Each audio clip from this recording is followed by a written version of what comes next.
No worries.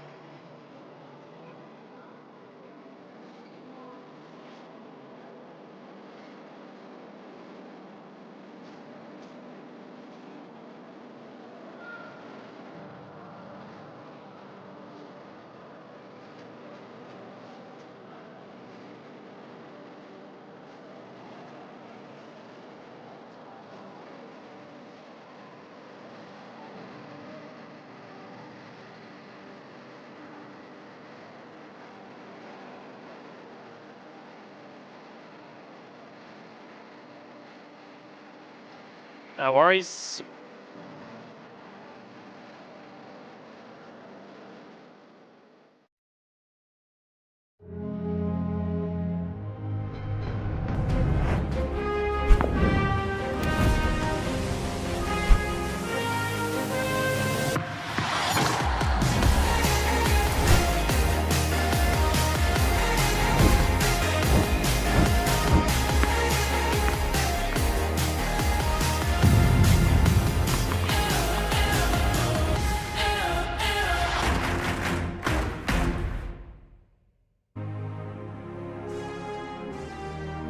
It's the opportunity of a lifetime, and this is the city where it will happen. The majestic city of Chengdu in Chinese central Sichuan province.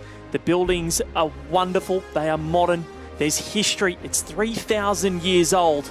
But the opportunity in 2026 is for 4 players today to make a Grand Slam main draw berth. And that's what we look forward to at the Sichuan International Tennis Centre for the 2026 Australian Open Asia Pacific Wildcard Playoffs. The women's singles final, Liang up against Zarina Diyas of Kazakhstan, the 7th seed. And following that, the men's singles final between Bu Yunchao-Kurta and Akira Santillan. Val Febo here with you at the magnificent tennis centre here in Chengdu on a pretty awesome day. It is winter here, but it's overcast, but the sun is trying to peek through. Conditions are lovely, and as I welcome in Betty Sekulovsky, the players are making their way onto the court for what is going to be a huge opportunity. Val, it is a huge opportunity as we have a look at some of the mascots. Of course, today we have a koala, a panda, and of course, Daphne, she has been with us. We saw Daphne yesterday on court. It's a beautiful trophy. Certainly is. The koala and the panda and the pom-poms will wave the players on court. Liang and Shuo making her way on first. The 2018 Junior Australian Open champion. Both singles and doubles, if you don't mind. Steely look of determination on her face.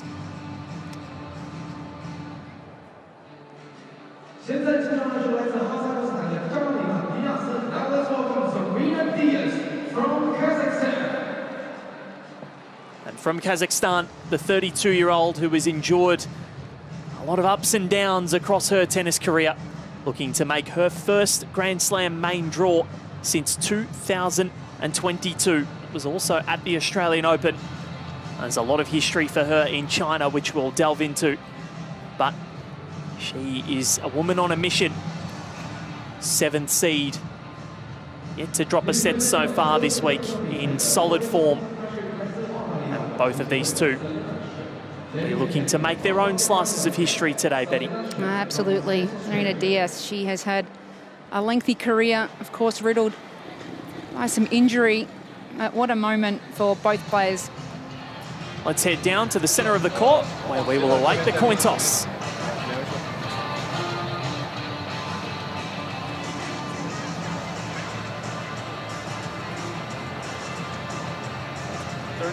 Our guest today is from Tennis Australia. So Zarina.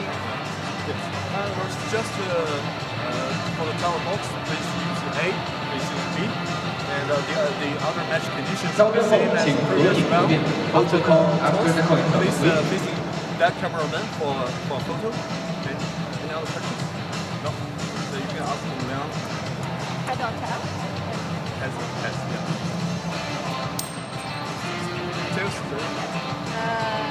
That side. You want to take that side? Yeah. Yes, sir. Protocol, please.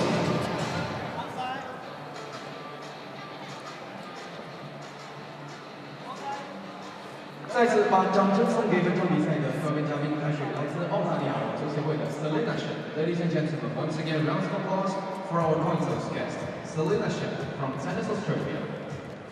So the formalities have been extended. Serena Diyas wants the opposing side of the court.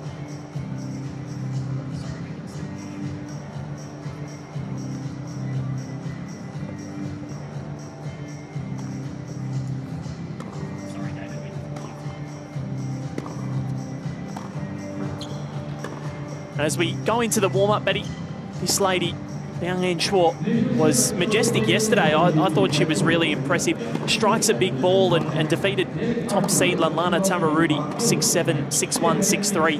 A set and a break down. 25 years of age. Hasn't won a title yet, but that $575,000 in prize money, nearly $576, that is going to skyrocket if she makes the Australian Open main draw. At least 130,000 AUD will be what she's playing for in round one, should she get through this. And she's only played the one Grand Slam match in a main draw, Roland Garros 2021.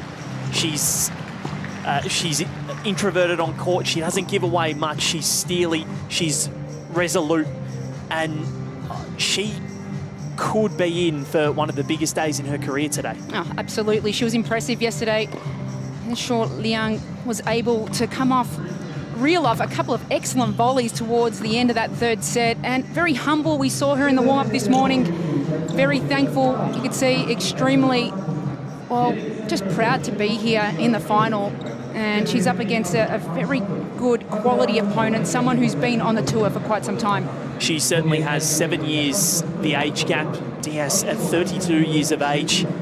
Has been around for a while. She's got one career title. That was back in Japan in 2017, where she defeated Mio Kato in the Tokyo final. And she's played 27 main draws at slams across her career, including 2 second-week appearances at Wimbledon, where she's made the 4th round in 2014 and 15. Come January, that'll be 11 years ago since her last venture to the second week, but she made the 3rd round at Melbourne Park on 4 occasions, and she will look to give herself every chance to do so once again. As we look at our chair umpire, brilliant job they've all done this week.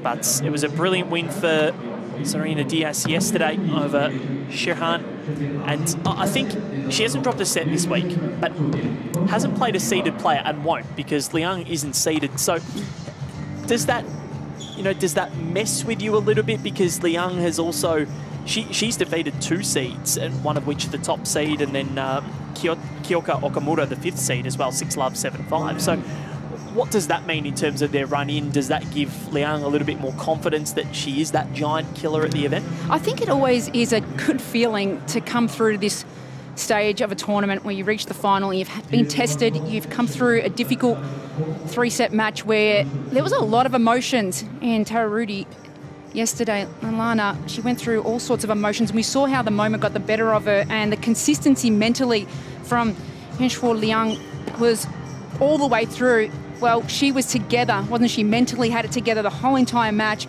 and it showed. And look, she will be the underdog in this match. Nothing to lose. You're playing against someone who's been inside the top 40 in the world, has had a very long career. On paper, Diyas is, well, the favourite out here. But, you know, when you haven't been tested, Diyas hasn't, we don't know where how does her serve measure up under pressure? How does she compete under pressure? Physically, how is she feeling? In these stages of a tournament, the court dimensions are the same, the balls weigh the same, but the weight of the moment, it can be very stifling.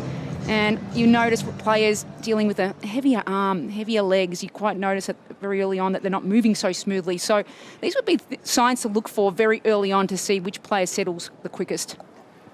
So umpire Du Yongqiang has called time, or almost time, for the warm-ups. The players make their way to the line. It's going to be Liang and Shuo to serve first. These two have met once before. That was in 2019 in Gifu, in a final also, a W80 event. And that went the way of Diyas, 6-love, 6-2. What will the narrative be today? We'll find out right now.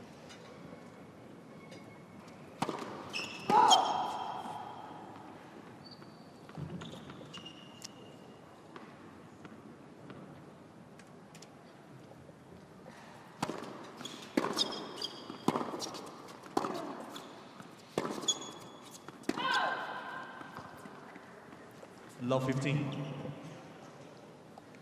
Another question. How can Diyas' movement expose Liang today? And this is going to be the big thing, how she responds to the power game.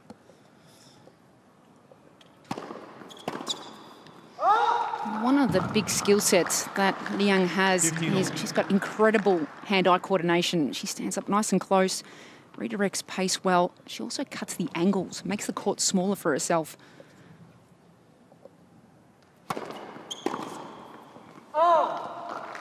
And when you make the court smaller and you're more efficient around the court, well, you seek earlier opportunities to be aggressive, which we saw that yesterday in the semi-final.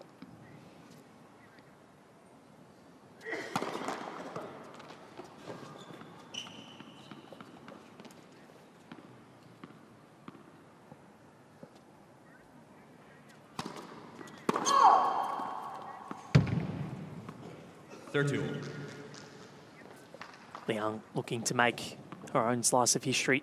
As we said, she won the AO singles and doubles in the juniors in 2018. Looking to make a main draw debut 8 years later.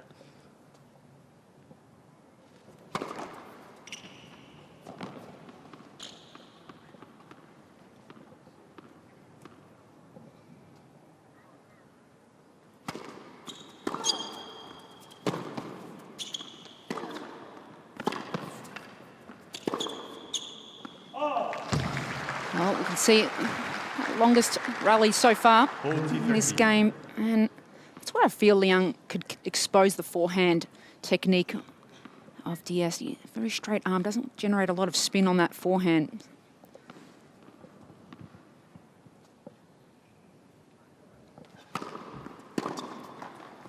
Game down. First game.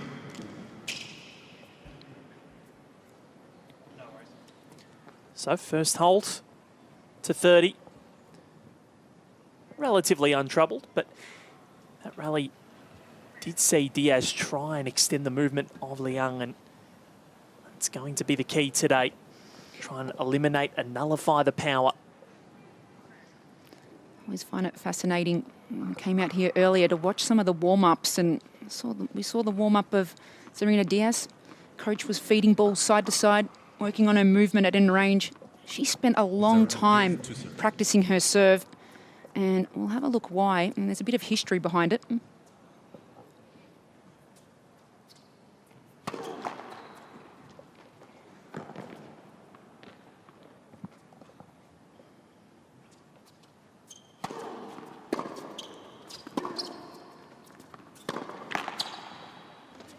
Talk to us a little bit about that history, Betty, and what you've noticed.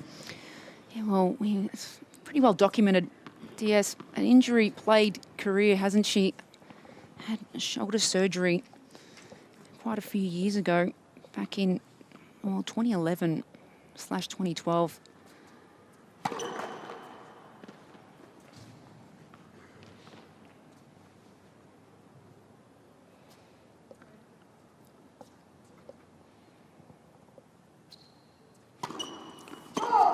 It will be the area, as you can see, the elbow drops completely below the shoulder, which results in pushing the ball through contact, as we can see there, and that will be something to look for under pressure.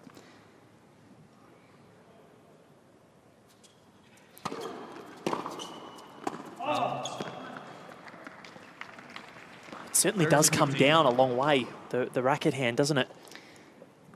It doesn't, and you've noticed players when they've had shoulder surgery and she's had wrist surgery, these things can alter your mechanics quite drastically.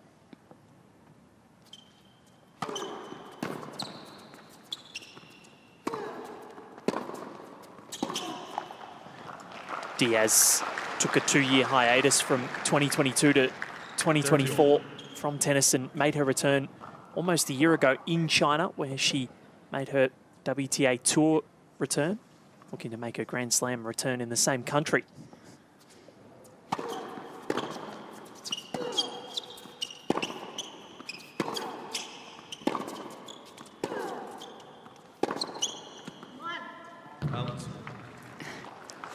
It was a late call. Liang thought she'd won the point. Diyas thought she'd won the point.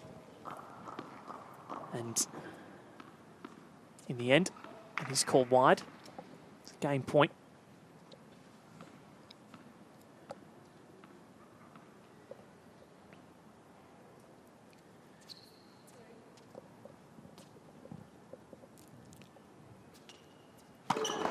Let's proceed.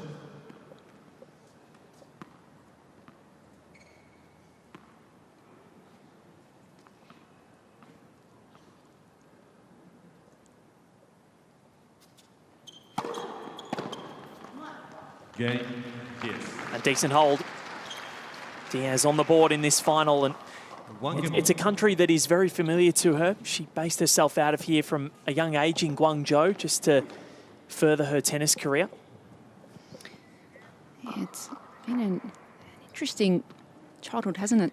Moved to the Czech Republic also at the age of 5 until the age of 12.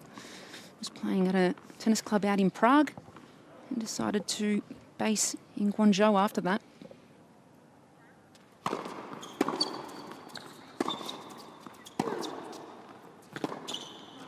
She started playing tennis at 6, and idols growing up, pretty decent. Hingis and Serena Williams. Studied psychology at university via correspondence as well, so quite bright.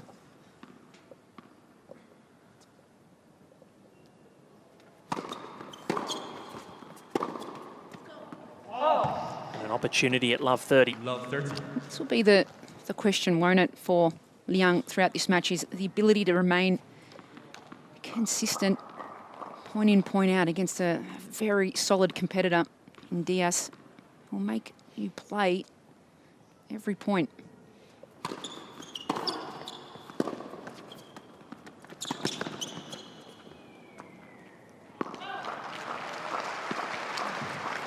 Now, she does have the ability, Liang, she has the variety, she has the ability to take time away. We saw yesterday, you know, semi-final where she transitioned quite comfortably to the net, used all that doubles expertise she has.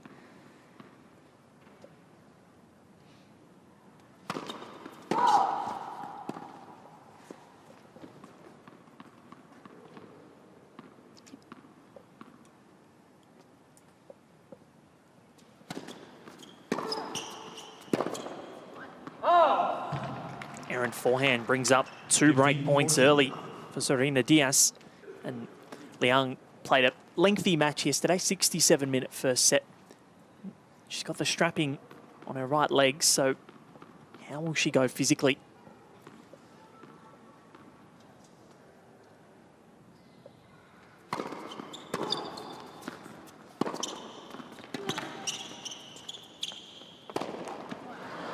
Game, Diyas. It's always going to be hard, and Diyas will make you play that extra ball. Diyas leads 2 games. She gains the opening break, the 7th seed, leads 2 games to 1 in the first set.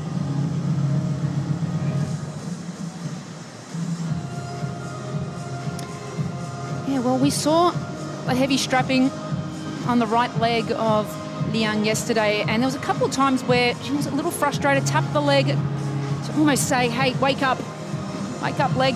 But look, it was an interesting third set, wasn't it? And you felt that if it became a little tighter in score, physically, how would she have coped? Because there were moments where I felt she was a step slower, and we don't know if that was injury-based, but this will be something that you've played all this week. It's been a long season for a lot of these players. We're now in November, close to December, and if you look at the calendar of events they've played, they're almost playing most weeks. And these injuries are just, or little niggles, are very normal occurrences in the daily life of a tennis player. Time. So the Kazakh 7th seed has made the early running. Gained an opening break. Looking to further consolidate, maintain this buffer early on in this final, a spot in the 2026 Australian Open women's singles draw on the line.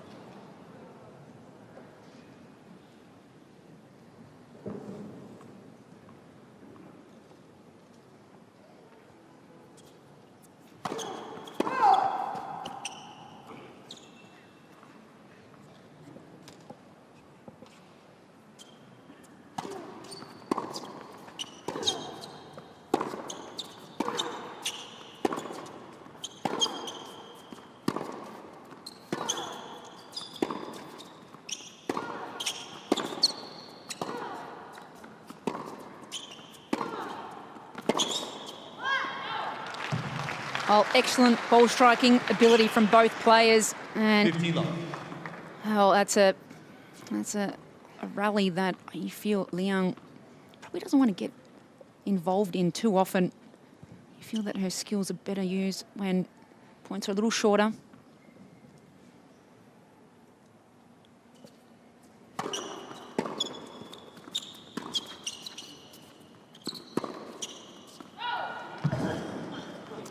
Already seen from Diyas those deep moon balls, really exposing the height of Liang, stature of 158 centimetres.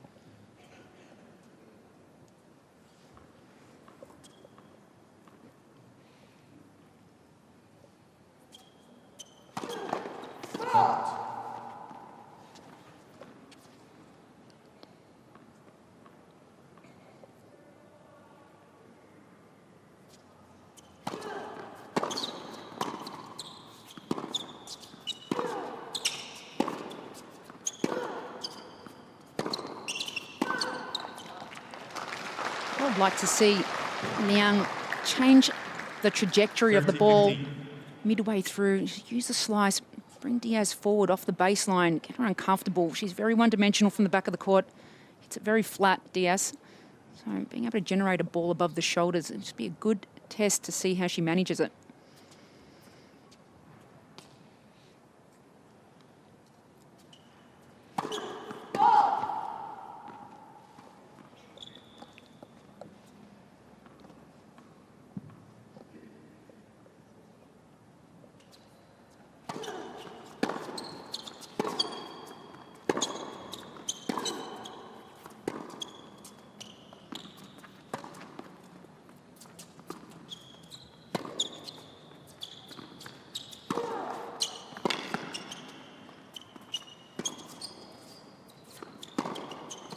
Whacked thoroughly.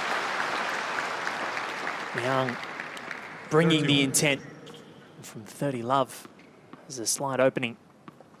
Oh, I like this point. There was a bit of junk balling going on. It allowed her that ball at chest height to step in and take advantage. I'd like to see more of that from Liang. Wry smile from Diyas.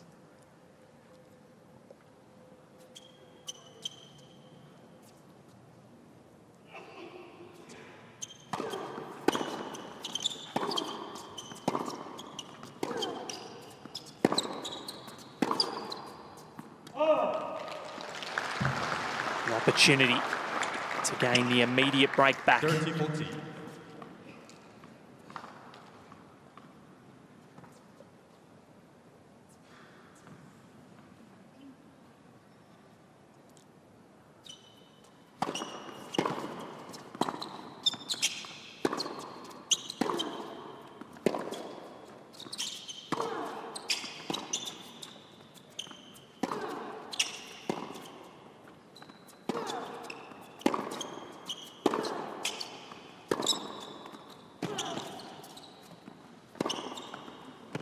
Exquisite point construction. And Liang responds immediately, breaks back to games all. Well, this was perfection in terms of the way Liang constructs this point. And it all started with throwing in a couple of slice backhands, changing the pace up, finally gets a ball that she could rip with heavy spin into the corner. Crowd loving it. Could see the coach in you just nodding your head during the point.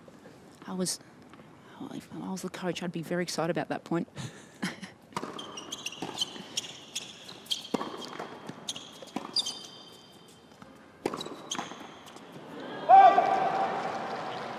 She waited with bated breath. Love 15. But that all of a sudden is what can also happen. Gives away a very cheap point after playing a highly competitive point on the previous game. Diyas has won the first point in every game so far.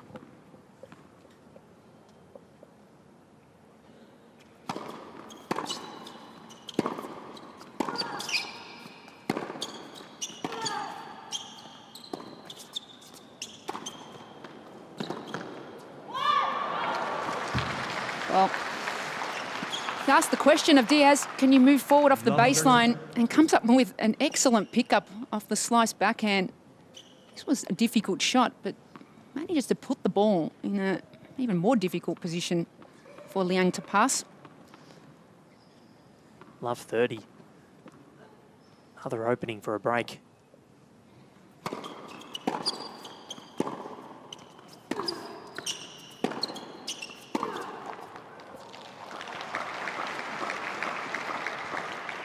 $15-13.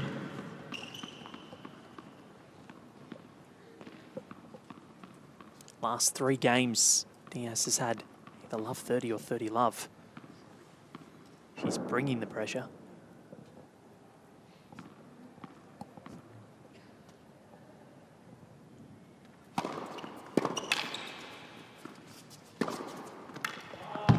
And Liang is bringing the power. She's not very tall. 32. You mentioned 158 centimetres, but she technically has an excellent serve. Gets up to the height of the ball and then follows up with that heavy forehand.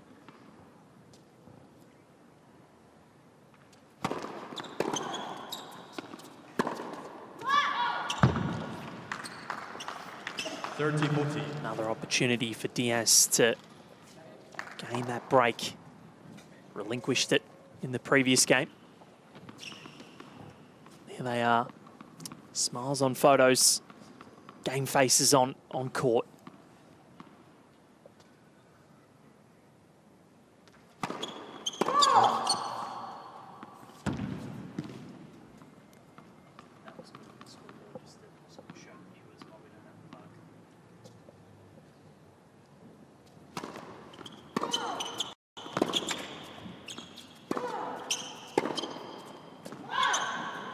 Game. Yes. Umpire calls long. Diyas does gain another break, 3 breaks in succession. And the 7th seed leads 3-2, opening set.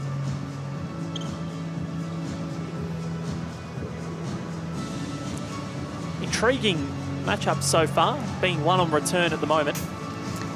Yeah, well, neither woman can hold serve at this stage. To be expected, they both trying to settle in. It's a very different feel on the centre court.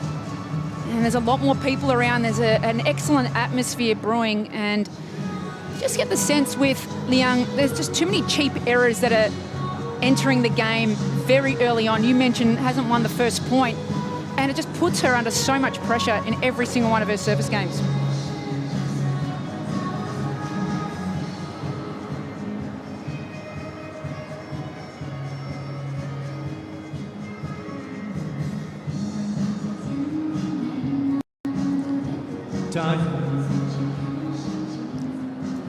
Early moves have been made, 3 breaks in succession.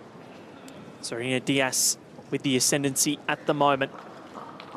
Crowd flocking in to the Sichuan International Tennis Centre in the magnificent Chengdu. If you love your hot pots, they are aplenty. If you love your pandas, they're everywhere. They certainly are.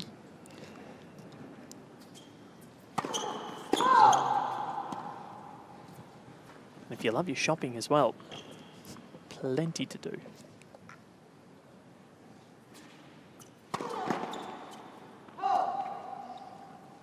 Love 15. Now, we say Melbourne has good shopping, but Chengdu, I reckon, might give us a run for our money. This is, it's quite extraordinary.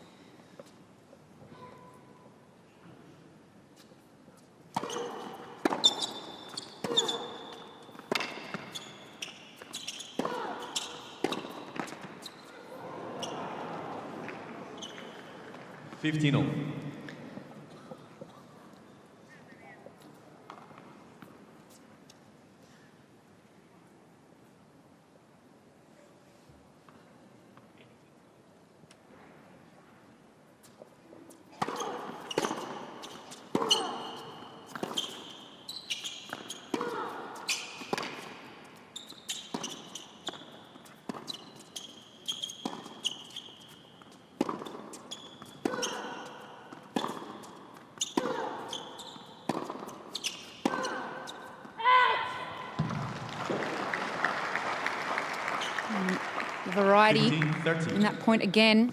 Liang just builds some patience, but also forces Diyas to have to come up with something. And again, you can see how one-dimensional the ground strokes can be. Very flat, high risk.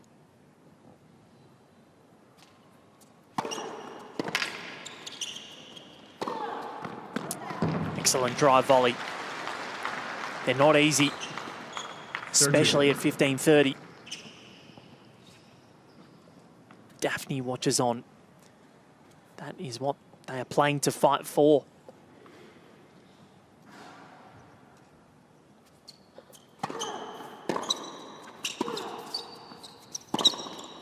Oh. 40-30.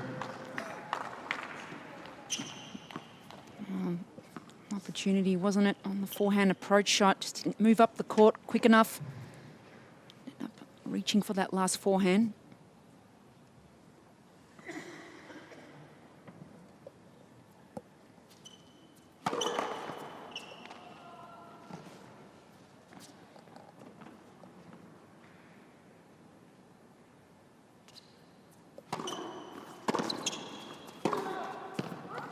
Exquisite backhand. Diyas.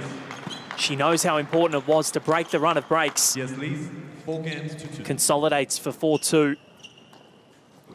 Diyas in the driver's seat for the time being. Both players just having a chat to their coaching team. But interestingly, 15 points so far, 1 in the 0-4 rally length. So Diyas for Diyas and versus 5 for Liang. So Liang needing to take the initiative a little earlier in the point.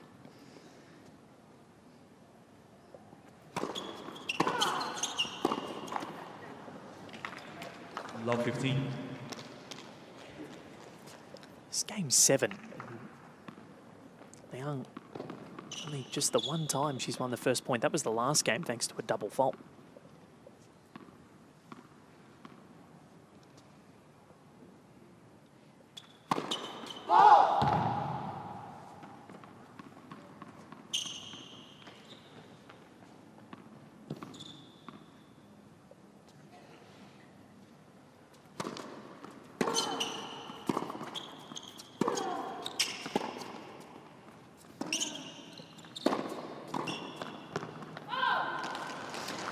Well, it was a very good backhand slice approach up the line, holds the line. This one here, you can see, stays side on throughout contact. Picked the right way, but racket face very open. Well, body was open. Bites the finger in annoyance.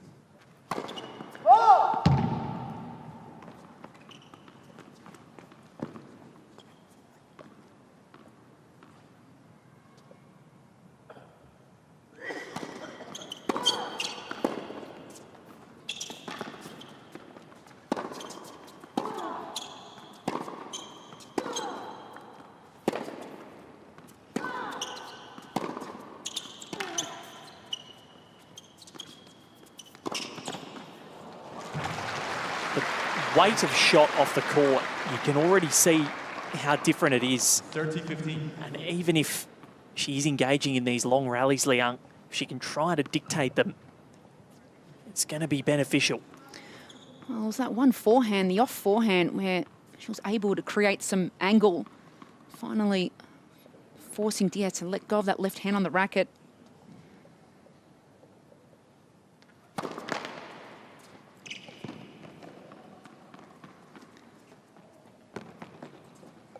Diyas will be looking to take this return extremely early.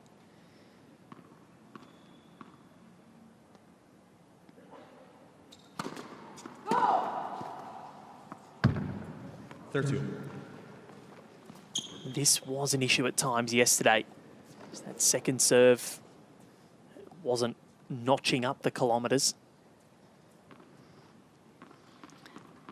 Definitely not making as many first serves as we saw early on, like we did in the semi-final yesterday. There's been too many looks at a second serve.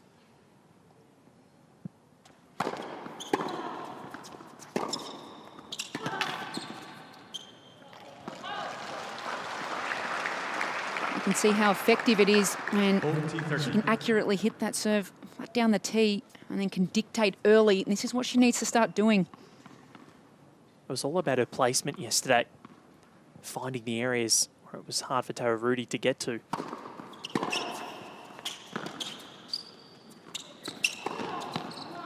That time the placement was pretty good, but the return up to the task. It was an excellent return, wasn't it? See, it hits it right through the middle of the racket, across her body. Surprising Liang. Sometimes when you hit a really good serve, you think you've got the .1 and, well, not on that occasion. What do they teach you? Never assume. Always be prepared. Stop. Sometimes the sound of the ball makes you feel like you've just hit the best shot you possibly could have.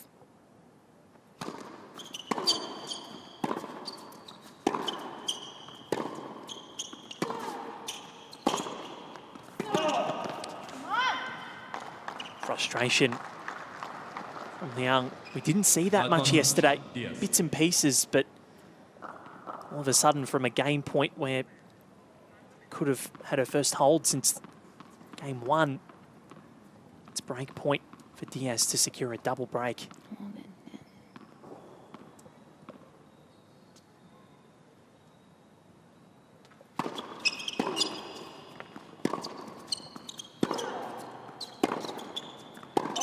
And she gets it.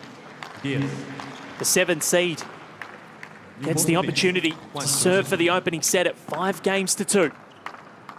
Diyas leads 5-2.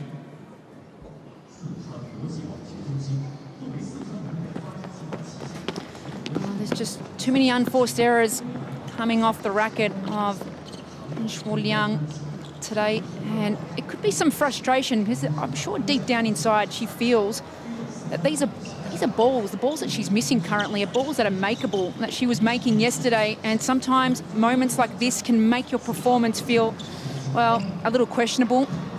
Maybe your arm's not as free as it was yesterday. Sometimes those nerves can tighten the forearm and not allow for the racket to swing through freely, and this is where you see best players in the world breathing on the change of ends. They have a routine that they've worked on away from actual matches, which a lot of players, surprises me, still don't work on that intentionally enough. Mindfulness is such a big part of it, not just sport nowadays.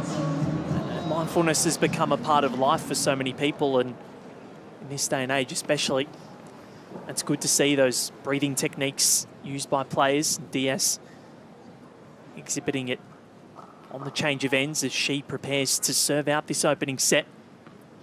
Hasn't played a Grand Slam since the 2022 Australian Open, just prior to a 2-year hiatus. 5-2 is her lead.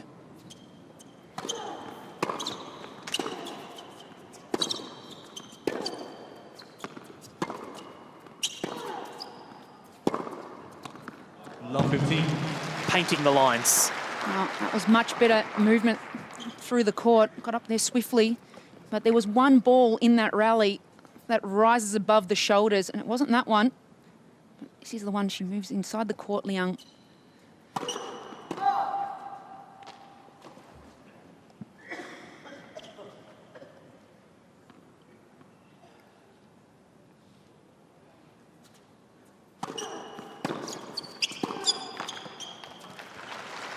Attacking the second serve like she did yesterday. Gives herself an opportunity at love 30. Well, there's a good example of Liang trying to steal time away instead of the other way around.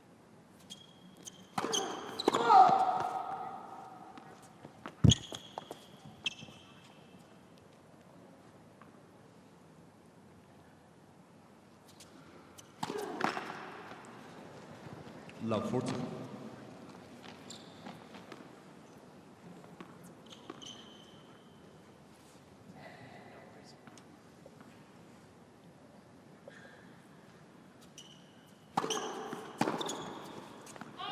There's one saved.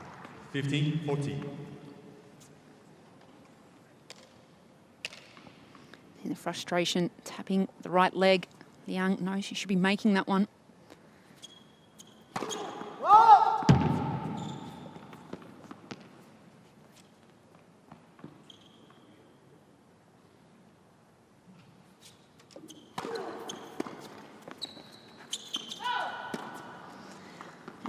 30-14. This is where, if you're sure, Liang, even standing back occasionally on a second serve right now, try to build the pressure on Diyas, get the ball out of the hitting zone.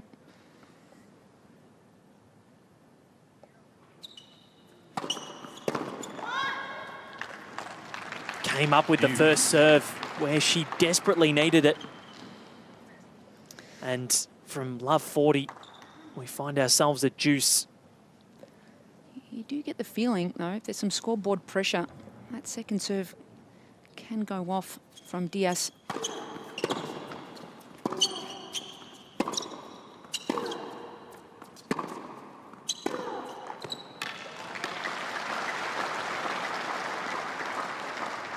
Advantage, Liang.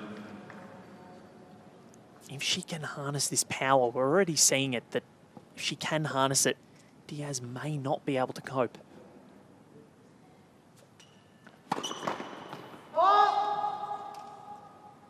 So much of it comes down to execution.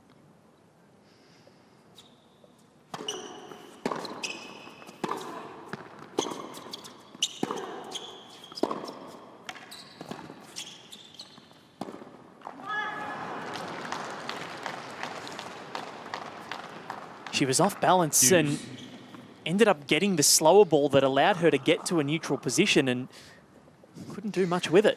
Yeah, she almost collapsed halfway through that shot. Glad she's okay.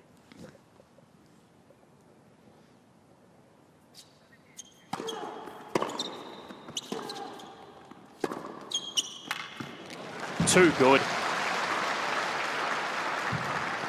Change of direction, exemplary. Well, I like it. Good, very good return. Steps back, gives herself some space, hitting over the highest part of the net, allowing for the margin for error. 5th break point of the game.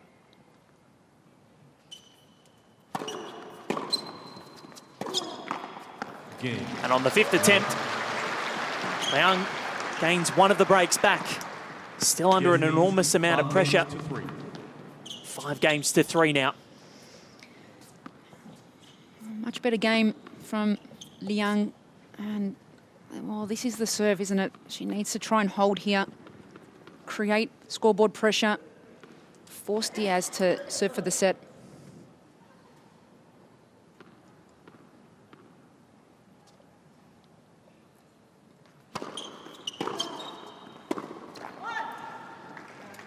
Love 15.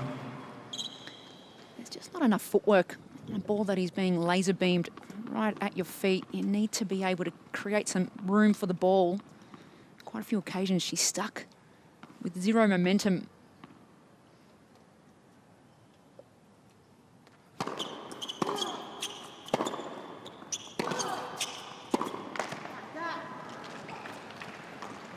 Love 30.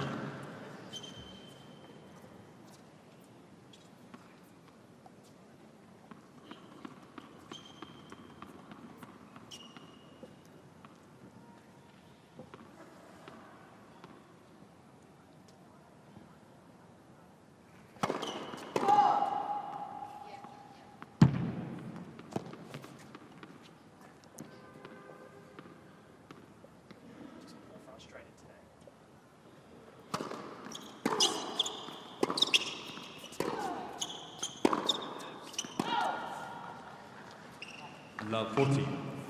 And immediately after gaining one of the breaks back, the serve again comes under scrutiny.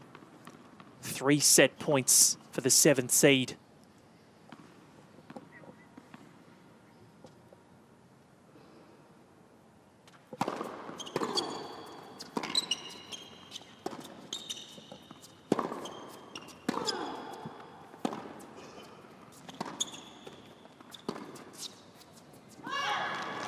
Still yet to drop a set.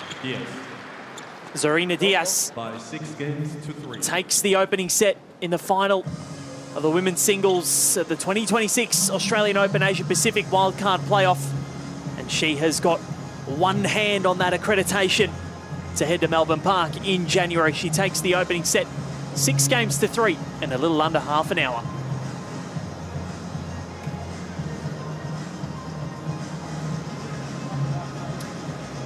see a wry smile from Zarina Diyas. It's a bit of a relief when you can pocket that first set. And she was solid. She really put her foot wrong. Did exactly what she needed to do, was forcing her opponent, asking the question, can you stick with me, as we see what we think might be a... I've seen that before. I believe it cools down your face. I'm not sure if it's some sort of sun cream, but yeah, it looks like doesn't look like sun cream, does it? Bringing the skincare routine onto the court, hey? Important, but really, really important. Second set coming up for Liang. Yeah, Liang was, I think, caught off guard with her serve in that opening set, and these were the emotions. They both seemed fairly relaxed early on, and Diyas was locked in. And a bit more emotion shown from Liang. Yeah, absolutely.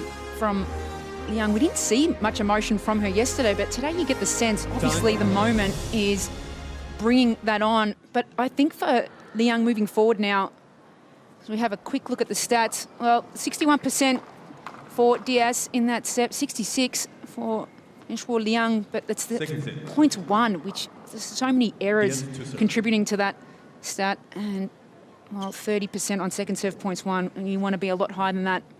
Only 37 on first serve as well. Came under severe scrutiny.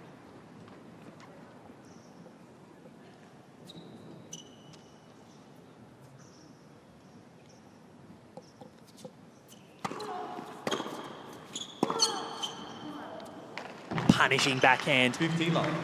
The best message for Diyas to send now is holding serve in the first game. She also struggled on serve in the first set. So to make a statement.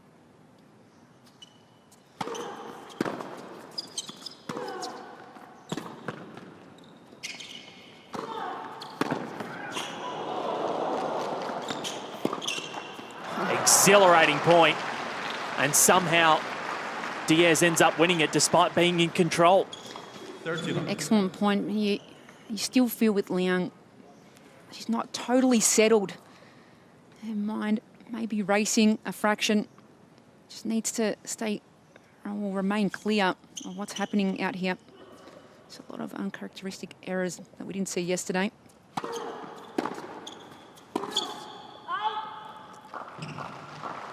And how much does experience come into this when you look at Diyas? She's played at a Grand Slam 27 times, been to the fourth round twice, third round on multiple occasions as well.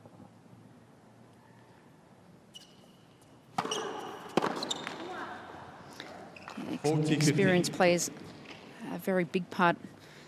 And we can see right now, Liang, just feet aren't moving at times. And this is where your presence needs to be even louder.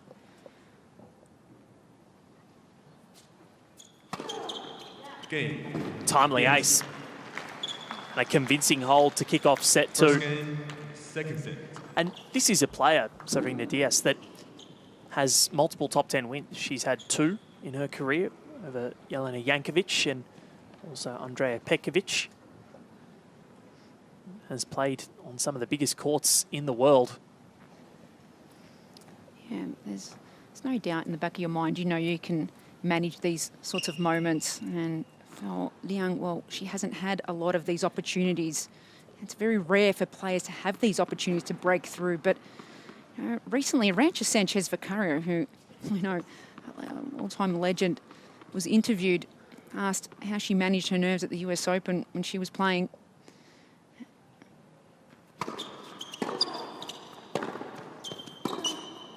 And one of the things she simply said was, I moved my feet more than anything in the world. That's all I focused on. And this is the moment for Liang where she has to become a lot more intense with her footwork, has to draw some energy. This is also going to help her point construction further and execution.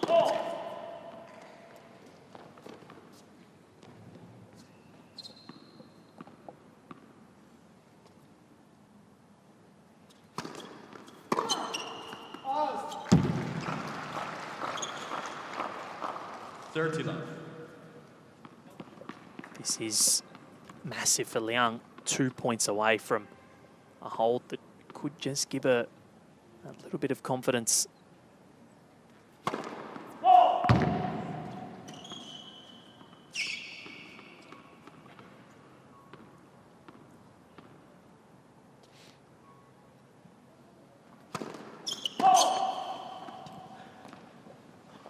30-15.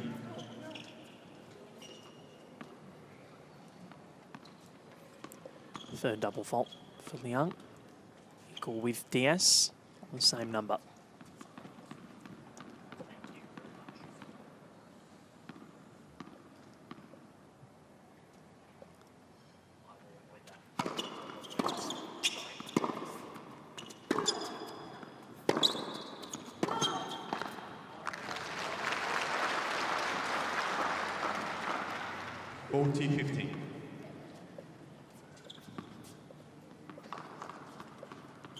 Bit of trivia for you after this point, Betty. Looking forward to it.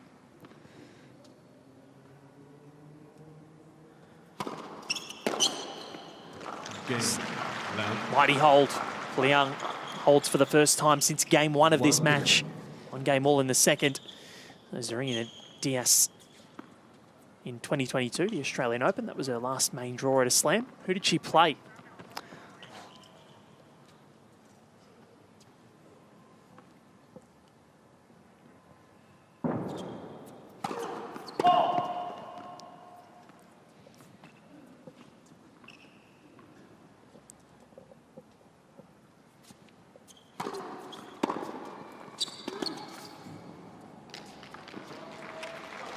Give you a hint. Same nation. Alana Rybakina. Oh, did you cheat? Had my phone very close nearby. Okay. Oh, very well played. Pushed her to 3 sets. Later that year, Rybakina would win the Wimbledon title. Yeah, Kazakh tennis. He's full of plenty of talent, being superstars.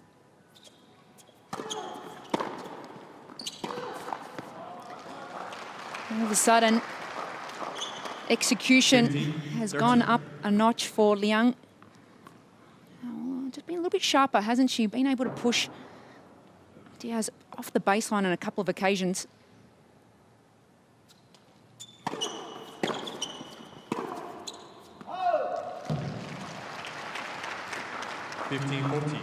Interesting, looking at the body language now of Zarina Diyas, asking the question, what is going on? Momentum shifting. 2 break points.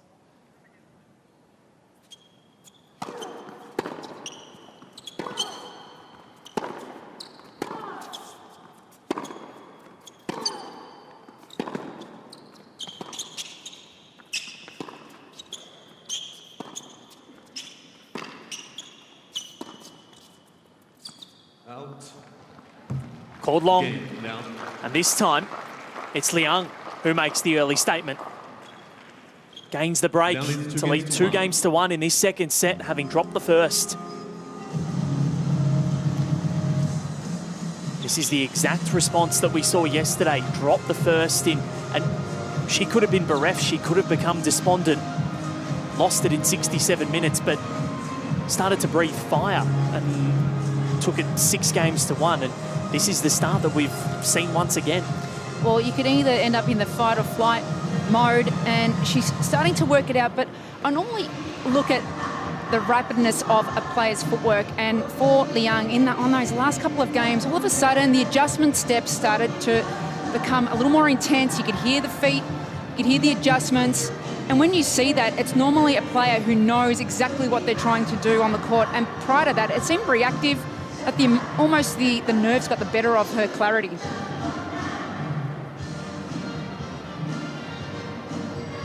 Time. Somewhat unexpected. Liang up a break. The momentum was firmly with Diyas in the opening set, but her serve still does look shaky. Can Liang apply more pressure and consolidate? Hold for back-to-back occasions for the first time in this match.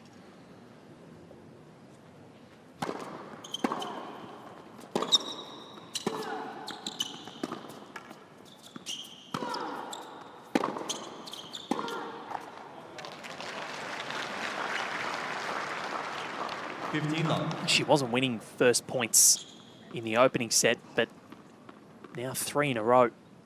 She's getting a foothold in each game.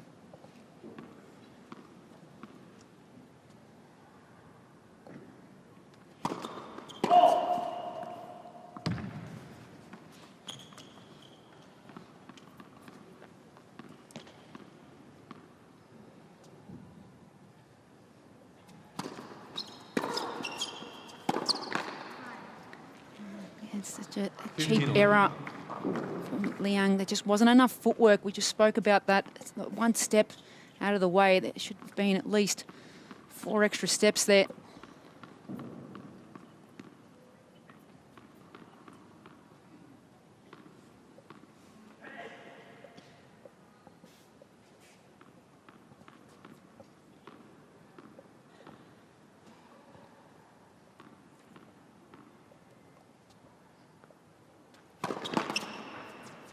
Let's first it.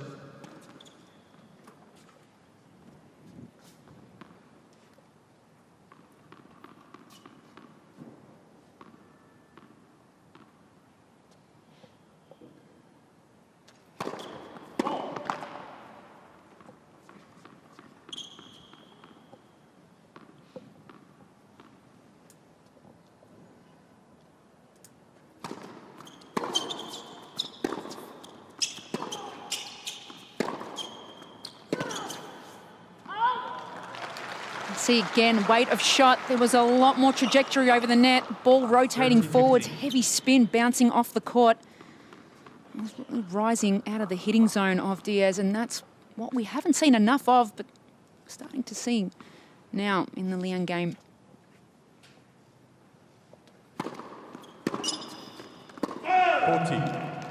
15.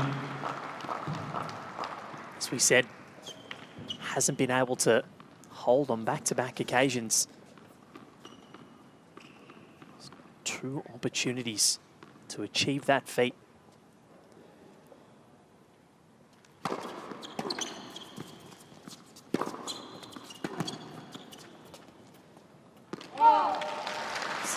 Exactly what she does.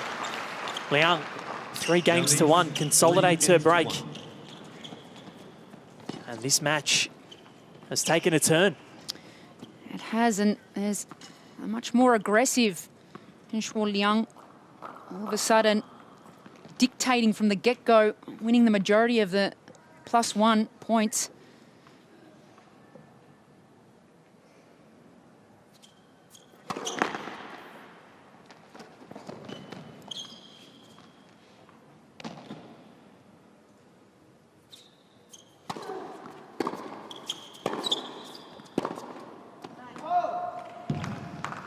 It can be difficult when you are a lot more one-dimensional in the way you like to play. If you're having a very good day, execution's no problem, but if you're going through a little bit of a struggle,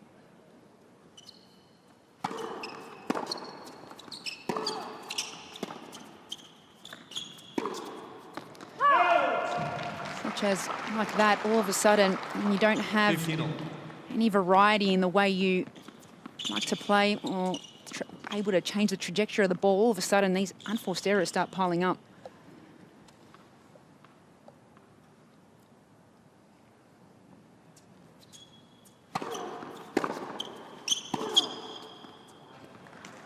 She needed that one. 13-15. It almost doesn't feel like she's playing from a set in front. It feels like Liang is the one that's in front. She's smooth, calm, collected.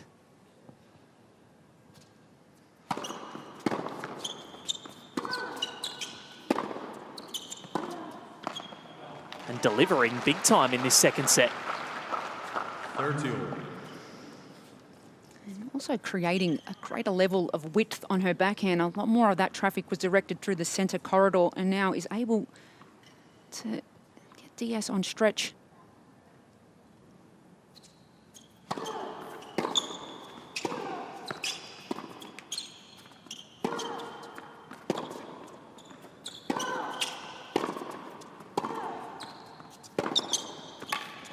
Clubbed.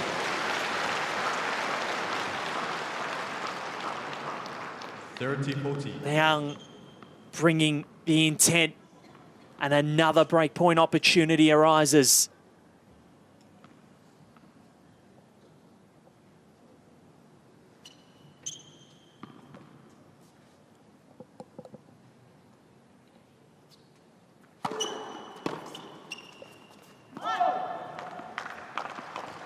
Diyas.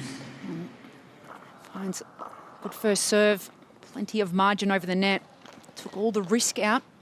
This is what very good player, experienced players do. They can sense when they need that first serve.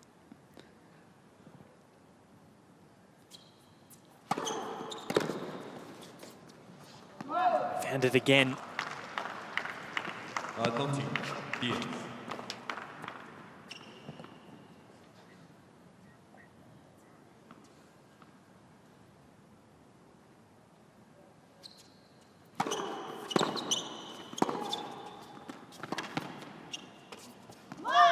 Cain. Brilliant get, Diyas. and a brilliant hold at that. 3-2 looks a lot better than 4-1. But it's still Liang with the break in the second set. Serving for a 4-2 lead on the resumption.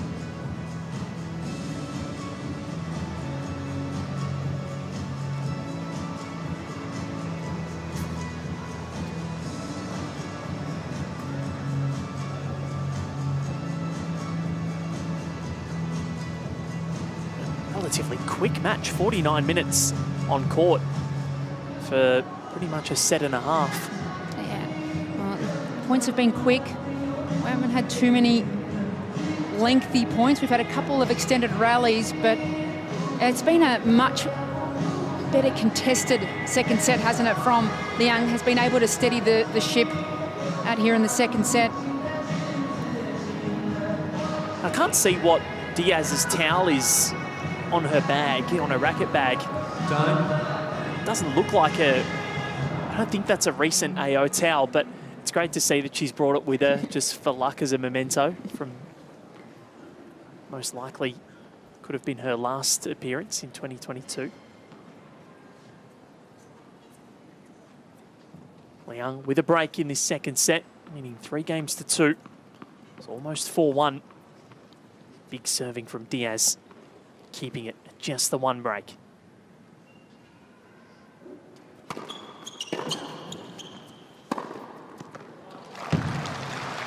It's a rejuvenated Liang.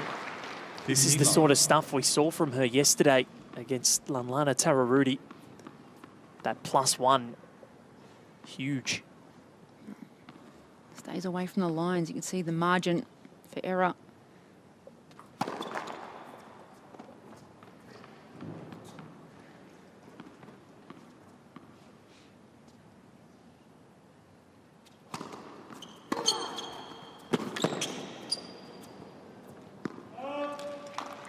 Excellent return. 15-all. Moves out of the way of that last backhand and flattens it through the court.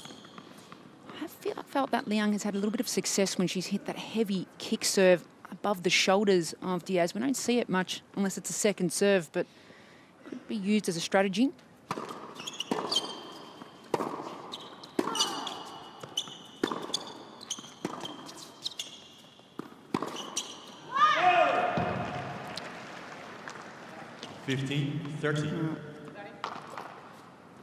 Diyas saying, hit the ball higher. You can see reiterating to herself, that's what I have to do, get the ball a little higher above the shoulders. Liang only 158 centimetres tall. It's a difficult shot to hit from behind the baseline.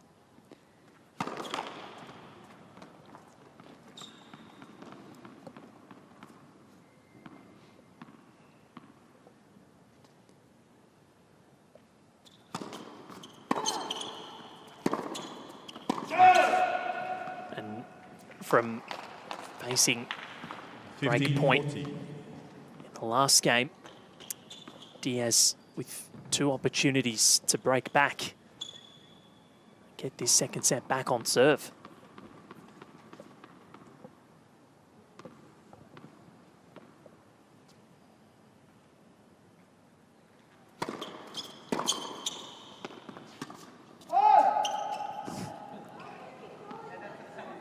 That's a fairly late call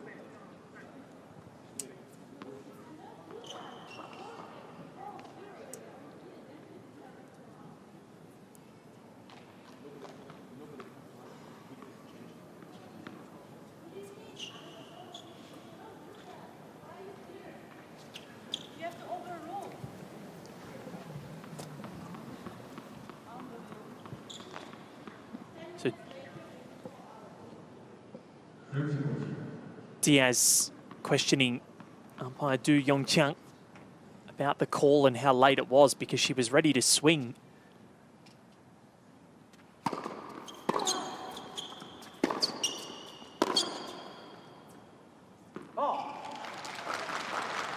Now both break points have gone. She had a point, Serena Diyas. In my book, that call needed to be made a lot sooner. There was too much time in between. Well, she was about to play the ball when the call came.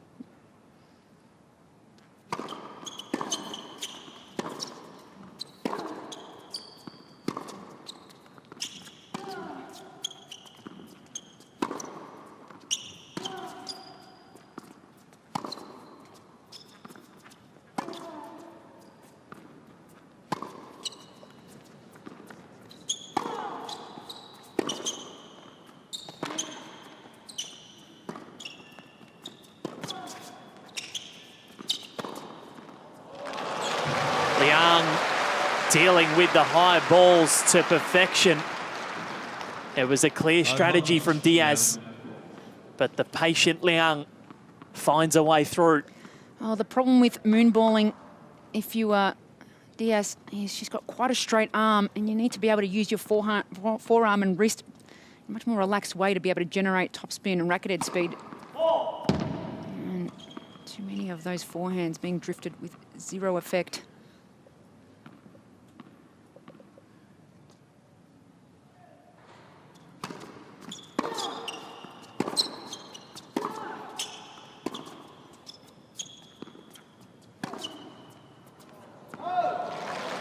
A gutsy hold from Liang. Didn't come without its controversy with the very late line call. But Diyas will have to put that behind her. 4-2. Liang will be breathing a sigh of relief. Well, absolutely was affected by that line call. Didn't seem to recover.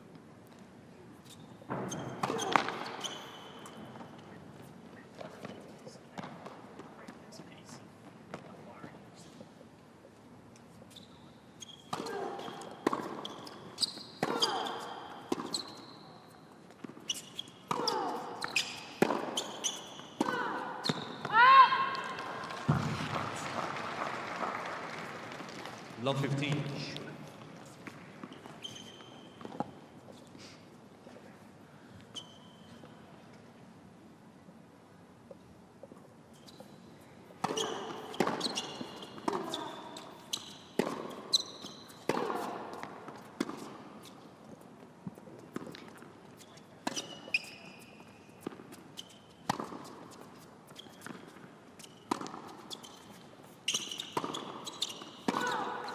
Took it on the rise, attacked. It's a way to deal with it. I can see what Diyas is trying to do, but she doesn't have this shot that's effective enough. It is allowing Liang to be able to step in and crush that forehand.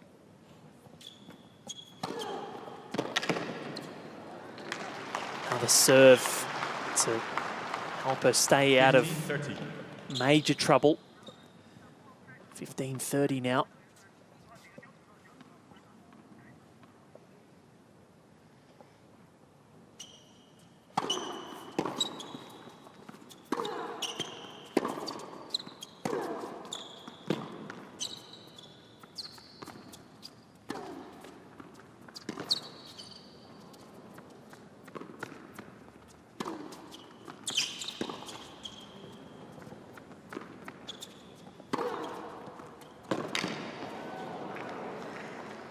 Have some of that, says Diyas.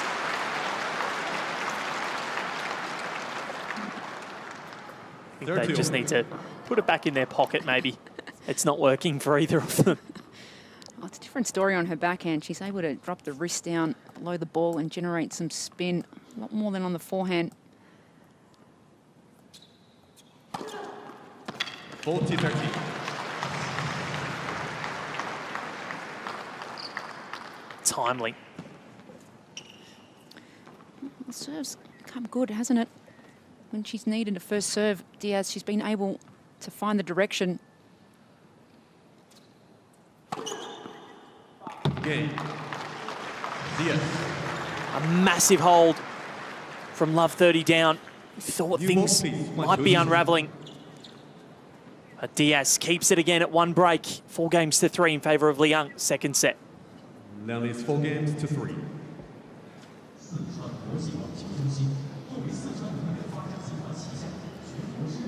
Tenth set. Both have had their opportunities to break. Can Diyas aim to push and get it back on serve? You feel as though there will be that opportunity at some stage. Well, she's trying to hit the ball, what we call a moon ball in tennis, just to be able to, well, create some variety. But the problem has been on the forehand. When she does do that, she's unable to generate what we refer to as a rising ball in tennis, where the ball can really almost just explode off the court and affect your hitting zone. And at the moment, she's unable to produce that effectiveness, and it's allowing Liang to be able to step in and hit a ball that basically is just floating up in the air. So Liang still with a break in this second set.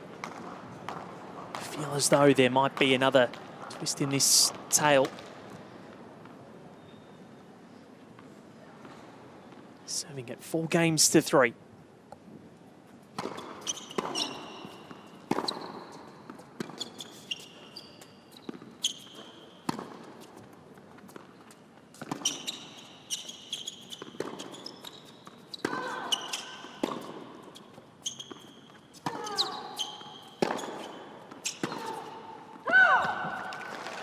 Oh, that is what we're talking about, the ability to create a rising ball above the shoulders of Diyas, then gets the next forehand in the hitting zone, does Liang, and then all of a sudden injects that pace, taking time away. So smart play from Liang.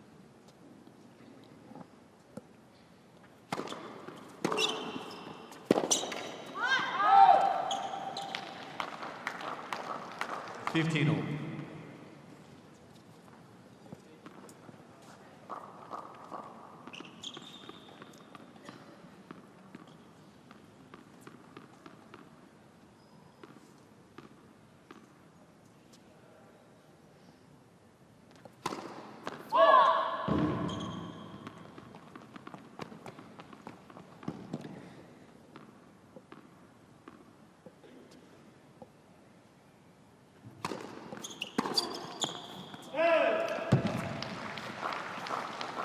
$13-15.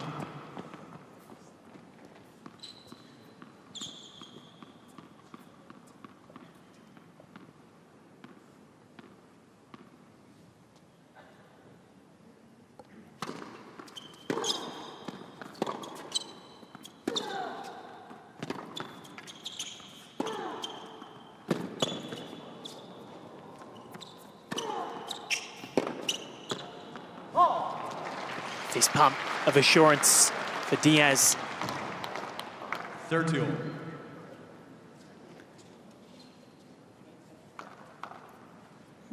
Coaching team, well, sometimes I think it's an easy job sitting there and watching your player, but it is the most nerve-wracking experience.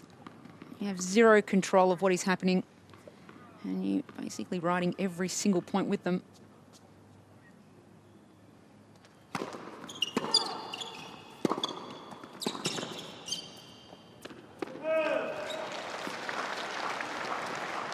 It's the play we haven't seen a lot of from Liang. We saw it a lot more in yesterday's semi-final against Tararudi. She takes the ball at its peak, taking time away.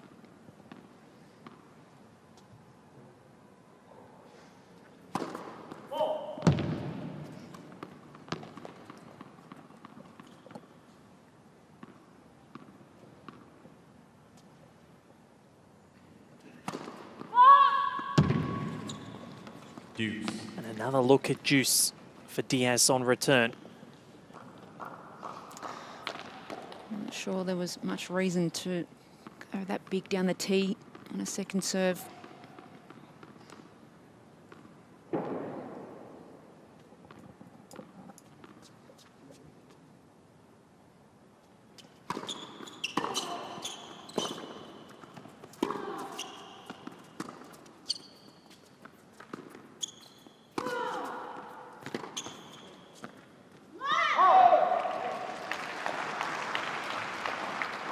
Loud cry of come on.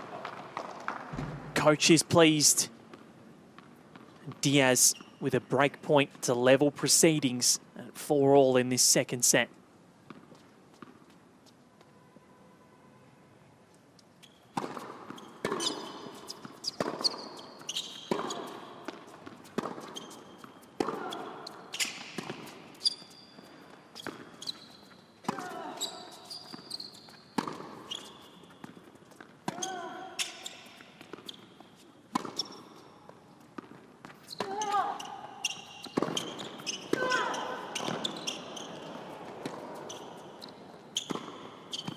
Mesmerising point.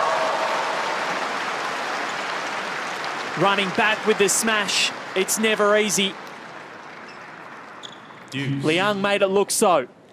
Well, we had a bit of everything, all her talent on show, Liang. It's not an easy shot to get back for that overhead. You have to take a crossover step, load that right leg, and then drive your body weight vertically up. And she got off the ground perfectly on that occasion.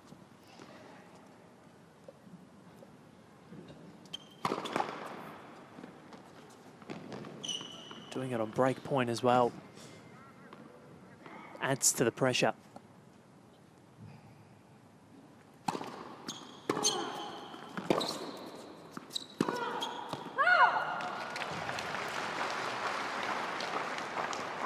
Advantage, Liang.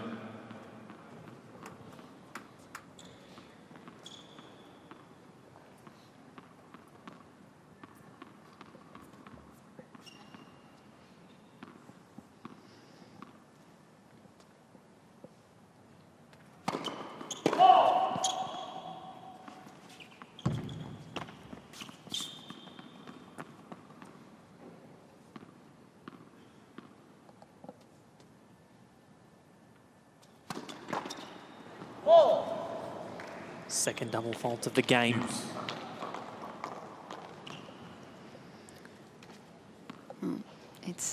You've played a quality point. The point before, it was a physical point.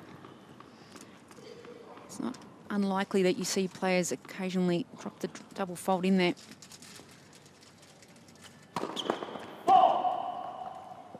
And Diyas having quite a few looks now at a second serve.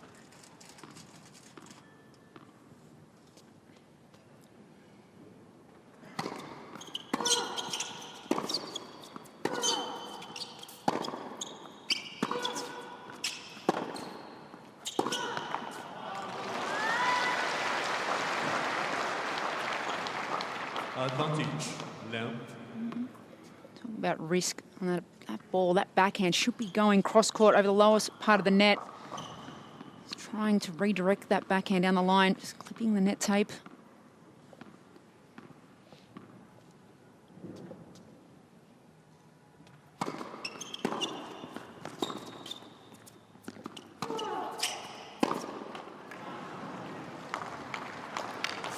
Juice.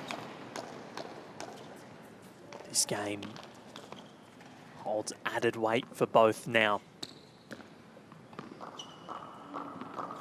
Three game points have come and gone for Liang. One break point for Diyas.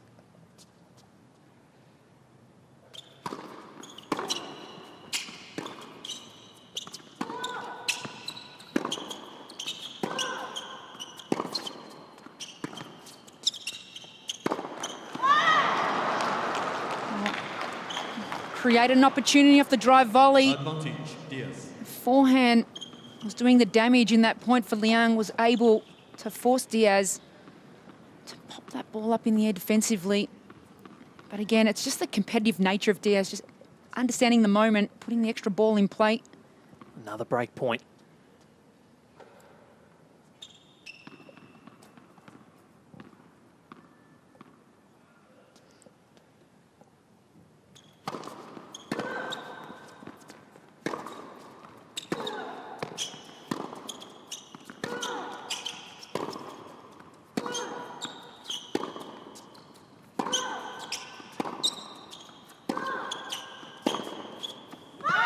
Break back comes, staring down the barrel of 1-4 in this set.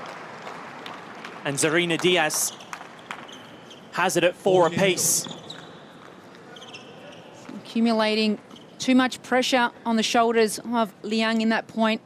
Again, recognising the moment, forcing her opponent to extend the rally, and just maybe a couple too many second serves really in that game, wasn't it, in the end for Liang.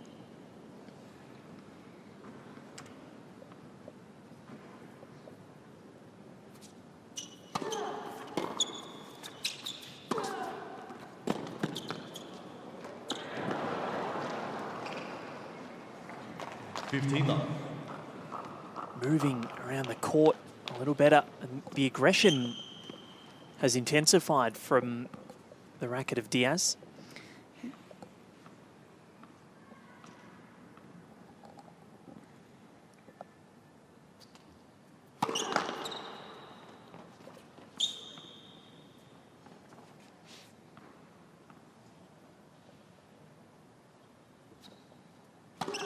Left, second serve. Second serve, a little shaky.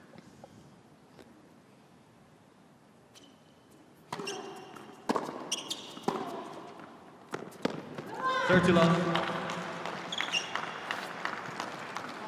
It's landed in. Looked close. Linesman remains steadfast, and it's a clean winner. So, unbelievable pickup from Diyas off the backhand. Left, first serve.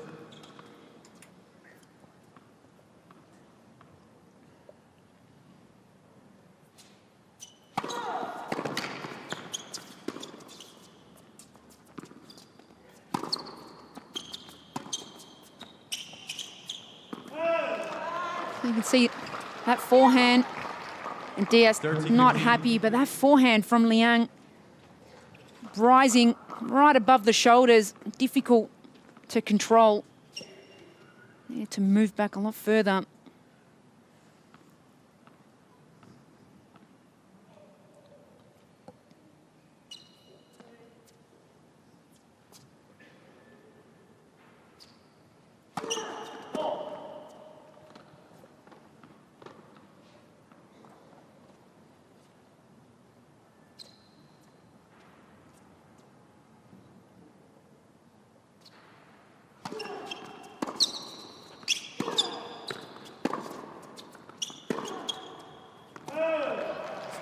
Love.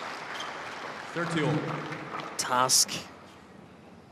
Tad more difficult.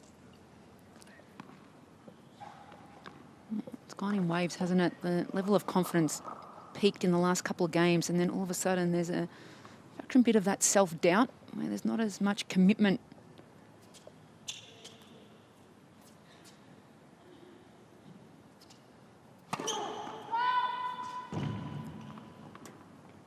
Saying she's almost playing better from behind.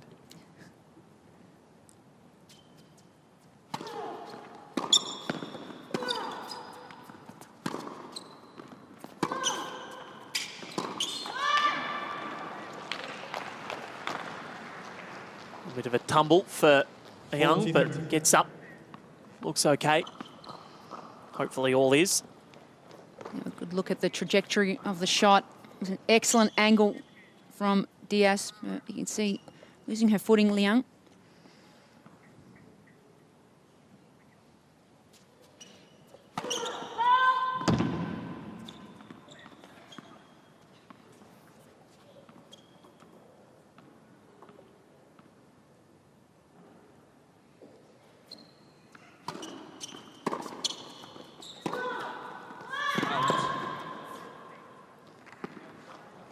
Called wide. Racket up to the head in disgust almost. She wanted to make it, wanted to put it away. And Diyas has been serving wide successfully on the juice court.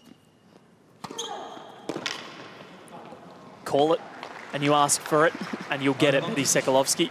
It's a great serve, again, when you're playing against an opponent who doesn't have long levers, forces them at end range. Gives their opponent a weaker reply off return.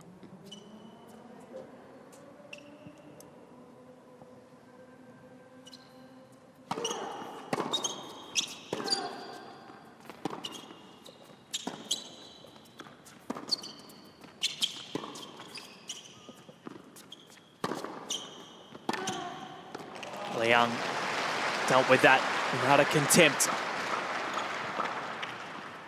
To Diyas.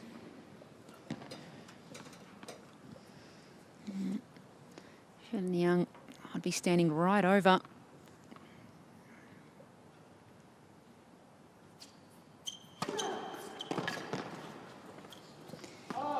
Just has to take that serve away from Diyas. Has had way too much success. It was an excellent serve as we have a look at some of the shadow swings, just reinforcing the positives of the serve. But she has an inclination to want to come across that serve. So generally, you'll see this one maybe go down the tee. Oh, I was wrong. You're wrong that time. That's all right. You're allowed one.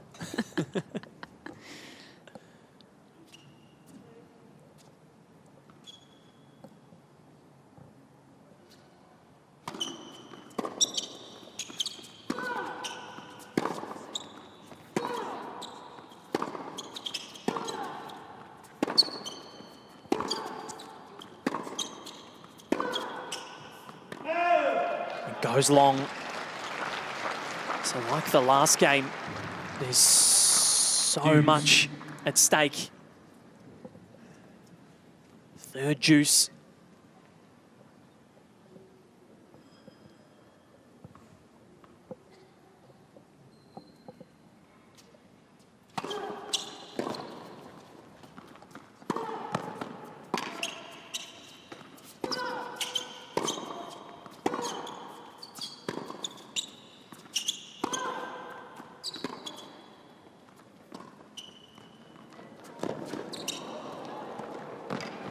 Excellent.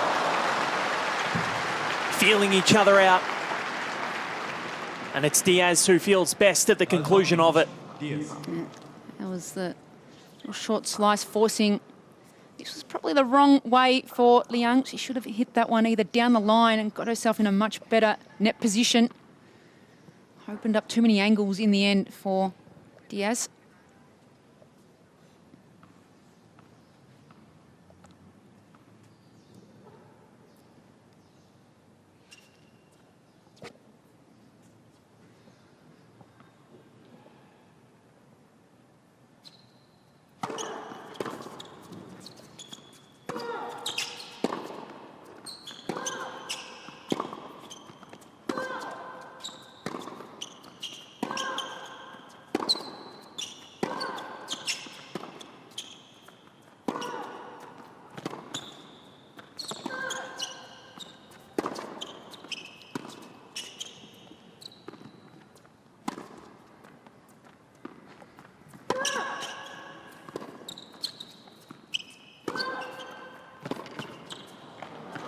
Sensational. A gutsy hold.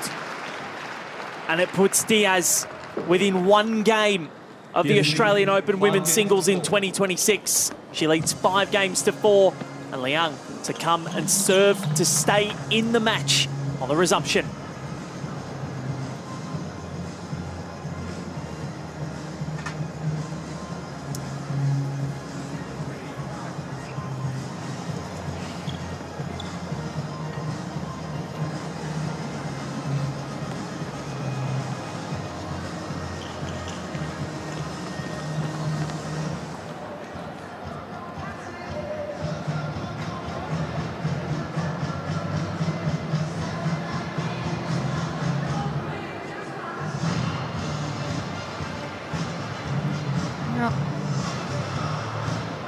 Well, it's an excellent hold from Diyas. Liang just adjusting the hair. Time. I've seen a lot more emotion from her today, and she has a big task now to try and stay in this match.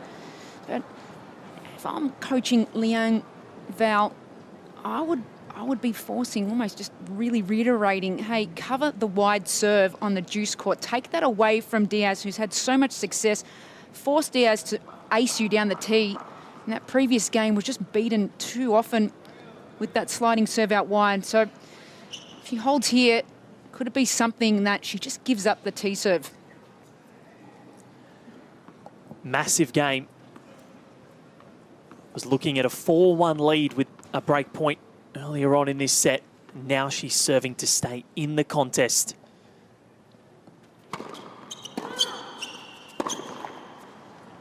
And you can't be giving away 3 points like that. Yeah, we've seen that forehand a couple of times where she swipes across the ball too quickly. Needs to keep her racket on the ball a little longer through contact.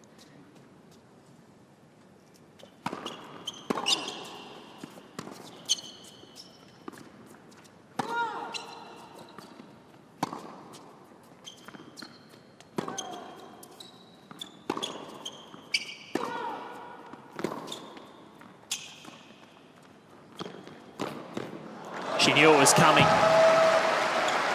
Was running in as the racket face opened. 15 all. Yeah, it was drop shot. Always difficult to play on hard court. You could see Diyas was right inside the court, but her opponent was also central to the court, making that one a lot easier to get up to. Want your opponent out of court when you attempt a drop shot.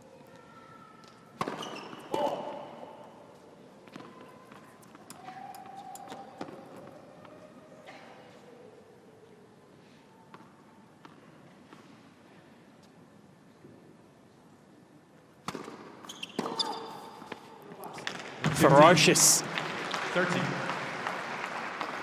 intent there. And Diyas is 2 points away from that elusive accreditation. Not a lot of time taken in between points from Liang. This is where you need to take your time.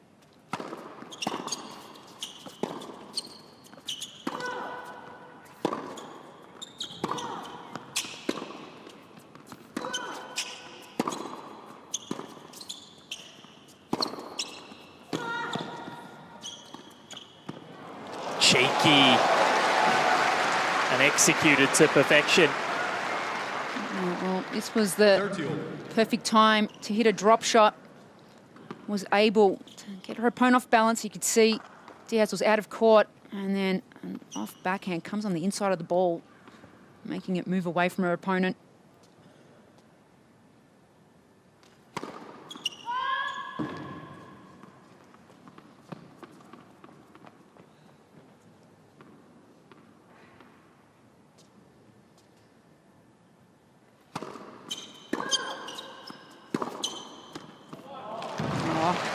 What a forehand from Liang. Comes up with that shot at the perfect time where she needs it most. 30 all. We'll have to do it again.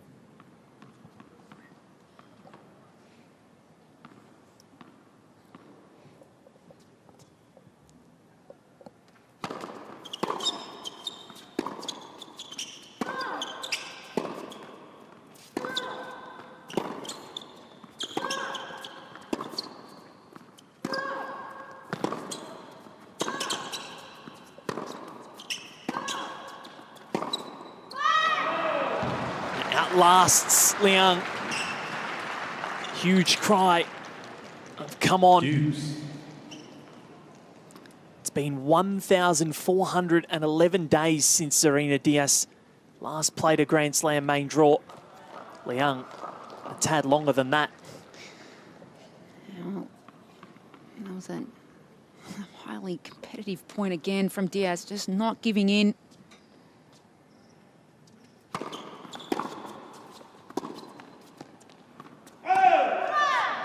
The return, exquisite. Liang bereft. She can't quite believe it. She's convinced that that was out. Match points for Serena Diyas. Really need to take some time again, Liang. You've had a call go against you. Slow things down.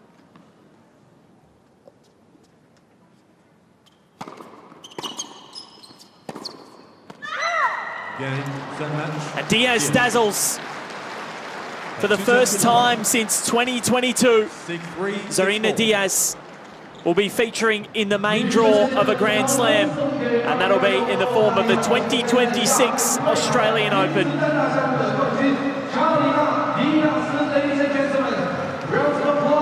Emotions on show for all to see. Made her return to the WTA a year ago in China, and it's in this very country where she confirms her return to Grand Slam tennis. A hug for her coach, some tears as well, but the Kazakh is back where she belongs. Love the emotions. You could just see what it means for players, but for Zarina Diyas, she has been on quite the journey. We've talked about the hiatus away from tennis, and to come back to this point in time where you will be now competing in the 2026 Australian Open. And that is the other side of it. Tears of glee and tears of devastation. And you can't help but feel for Liang. She has fought incredibly hard this week. It's all too much to take. It is a difficult one for losers always, but she's had quite the week. Liang, a lot to be proud of, and Liang.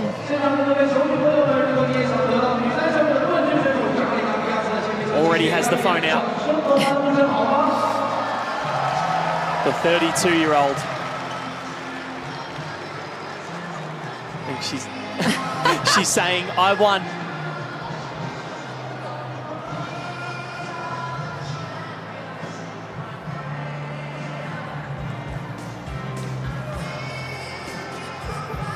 Emotion there for all to see.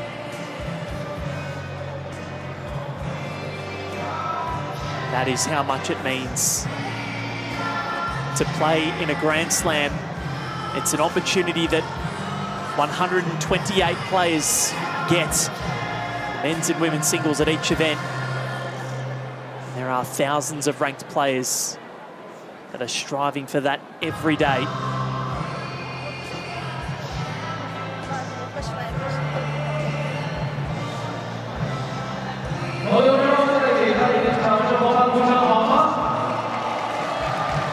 Consolations. Liang and Shuo. She could taste it. She could smell a third set.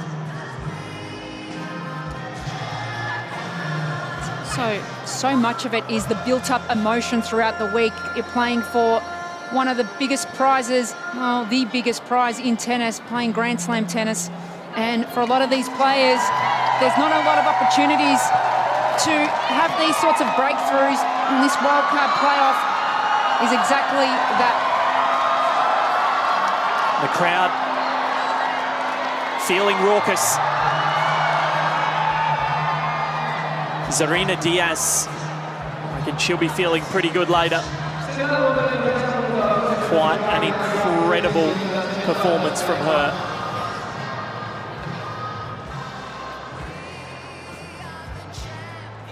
We'll head downstairs for the interview with our champion. 2026澳网亚太外卡的冠军，上一次在澳网进行比赛已经是2022年了，4年过去了，能够再次回到澳网的舞台，现在感觉怎么样？ So the first question is, last time you've been to Australian Open, it was 2022. Now 4 years later, you're going to Melbourne Park again in January 2026. How do you feel right now? Oh, this feels amazing. To be honest, I can't believe it yet because, I mean, it's so many emotions, and to be back playing in Australia in main draw, it's just amazing feeling. You know, I didn't play for 2.5 years almost. I was injured. I just came back last year. So for me, this feels special, you know, and yeah, I'm just super happy.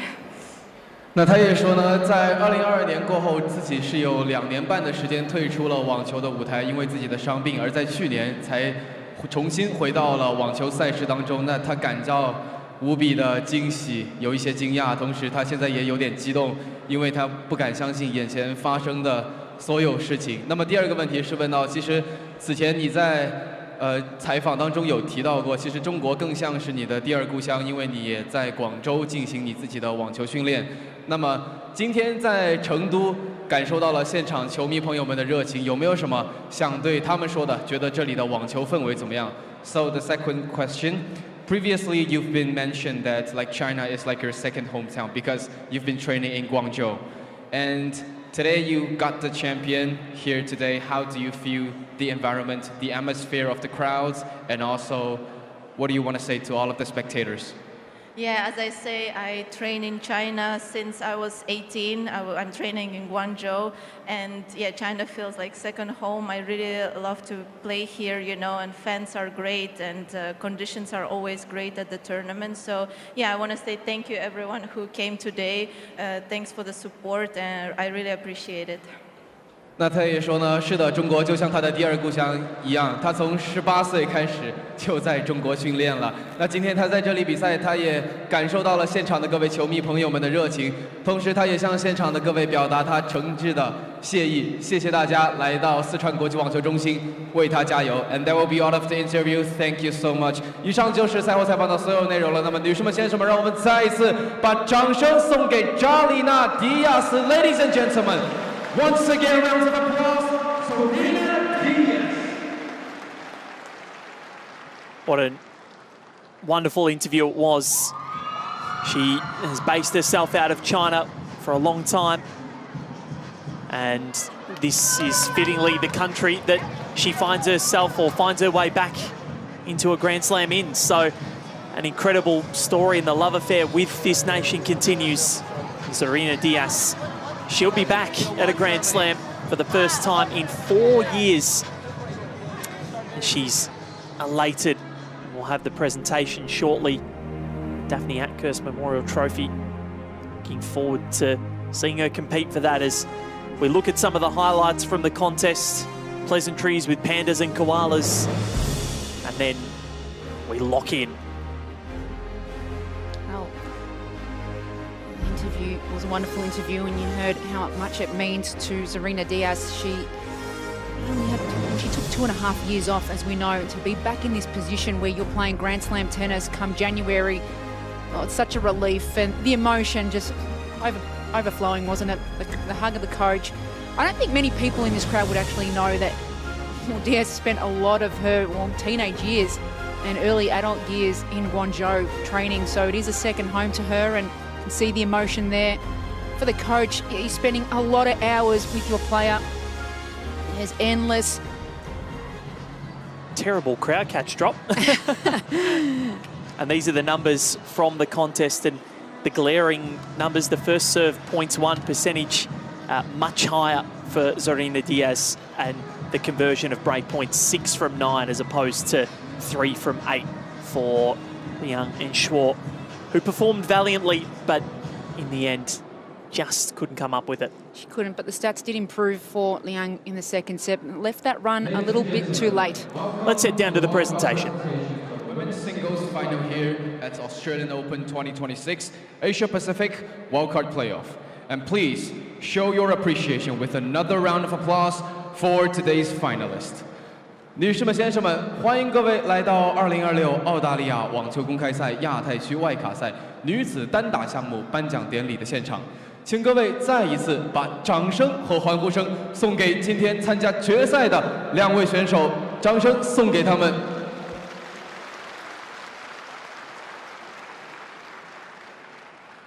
谢谢。And we will also like to thank the chair umpire of this match, Du Yongqiang from China. 同时，我们也要感谢本场比赛的主裁，来自中国的杜永强，谢谢。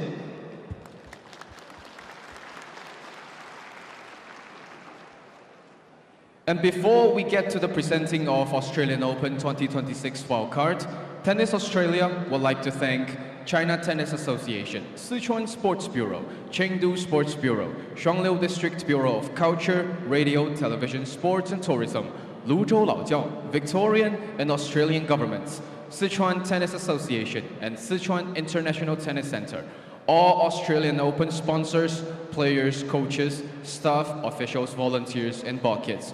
Thank you for your involvement in the Australian Open 2026 Asia Pacific Wildcard Playoff.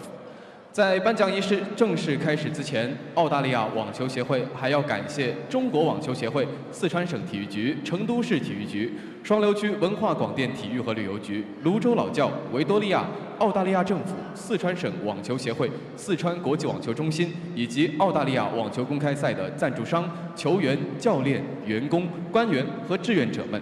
感谢你们对2026澳大利亚网球公开赛亚太区外卡赛的参与和贡献，谢谢你们。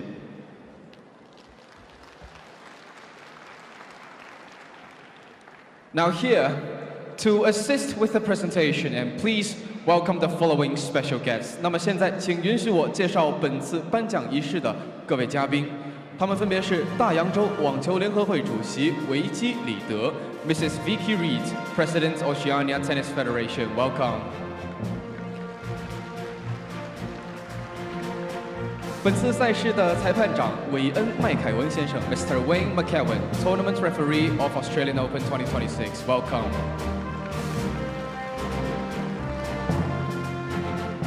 本次赛事的赛事总监艾米丽·托德 ，Miss Emily Todd, Tournament Director of Australian Open 2026 Asia Pacific Wildcard Playoff. Welcome. 四川国际网球中心党委副书记余华伟先生，欢迎您 ，Mr. 余华伟 ，Deputy Party Secretary of Sichuan International Tennis Center。好了，那么现在有请获得女子单打的亚军选手，来自中华台北的梁恩硕。So now, ladies and gentlemen, welcome our finalists today, Liang Enshuo from Chinese Taipei.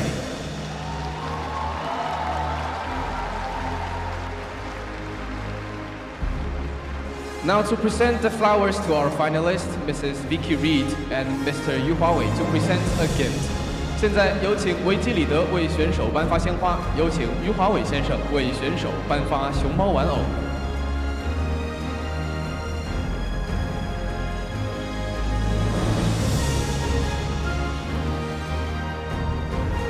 请合影留念 ，photo call please。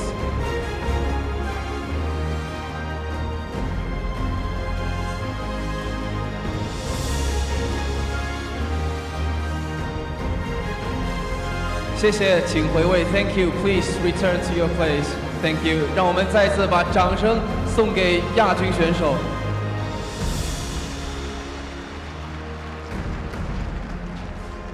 And right now to our winners, Serena Diyas from Kazakhstan. 现在有请获得女子单打冠军的选手，来自哈萨克斯坦的扎里娜·迪亚斯。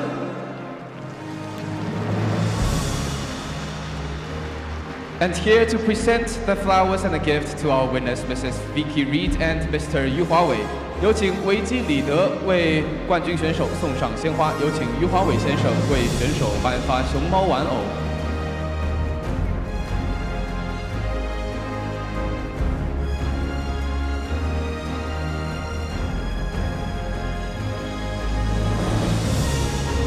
Now here to present Serena Diyas with her 2026 Australian Open accreditation is Miss Emily Todd, Tournament Director. Welcome. 现在有请赛事总监艾米丽·托德为选手颁发2026澳大利亚网球公开赛外卡。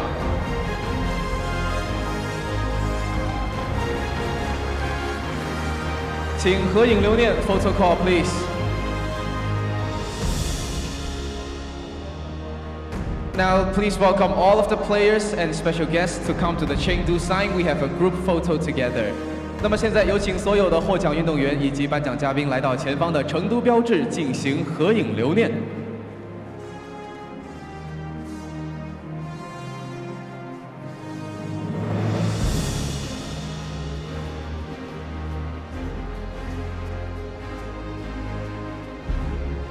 同时，现场的各位球迷朋友们，让我们再一次把掌声送给两位选手。同时，我们也祝冠军好运，期待你在2026澳大利亚网球公开赛的表现。Congratulations to our finalists here, and once again, good luck to the winner at the Melbourne Park at Australian Open 2026. Congratulations.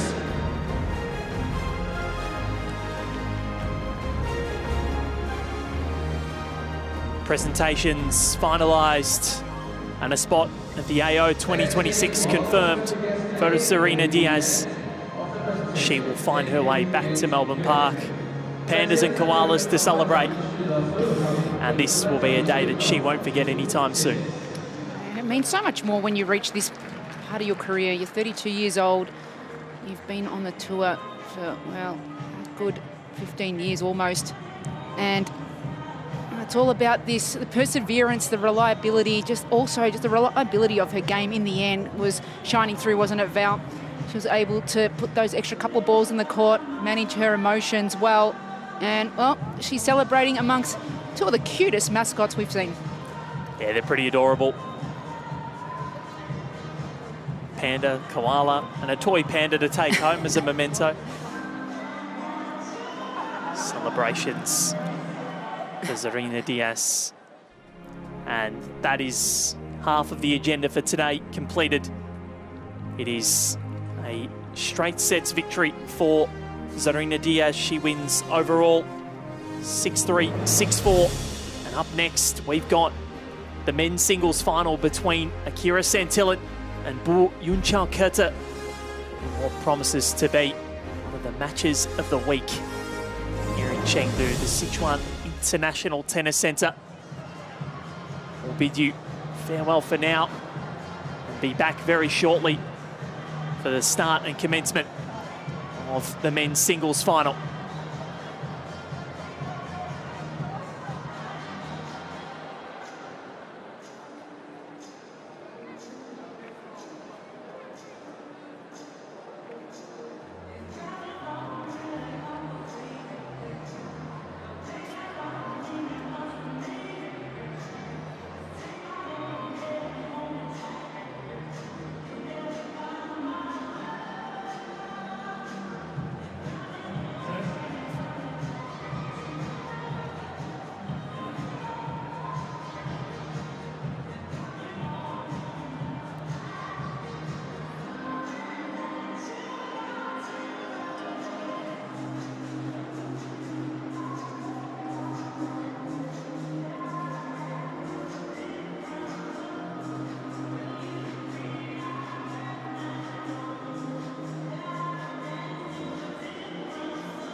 Ladies and gentlemen,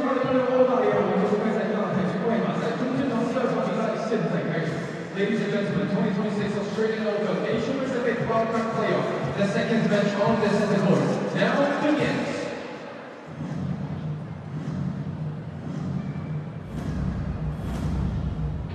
Ladies and gentlemen, first of all, let's welcome Akira Sentinel from Japan.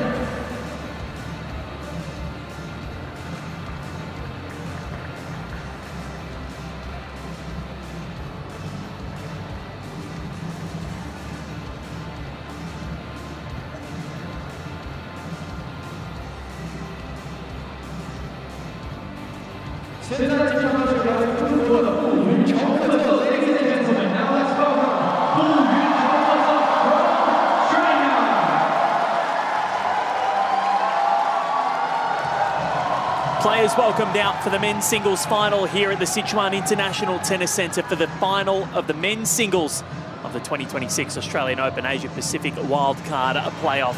It's Bu Yunchao-Keta, the top seed of China, up against Akira Sentilin of Japan. And Val Febo here with you for this mouth-watering clash of two players that pose extreme talent and bring the heat. Very much looking forward to it as I welcome in Betty Sekalovsky. What a match this is going to be. Oh, Val, been looking forward to this matchup. Two players, very different game styles, both strong physically. And Akira Sentilin, well, we are very much looking forward to seeing him. We haven't seen him play for quite some time. He took a bit of a break and then came back and has had a very good 2025. Certainly has won an ITF title in his second tournament back of the year. Talk more about his journey in a second as he waits, poses a lot of threats to Bu Yunchao-Keta. Extreme and prodigious talent. And even though it is a bit cooler than yesterday, Bu goes with the sleeveless number, and they'll be down with Quincy Davis, our umpire. A few things just before the coin toss. We've got Emily with us today. She's going to be doing the coin toss. We're just going to face this way, take a photo together. We'll take the photo this way, where they're going to take a photo facing that way. After the coin toss.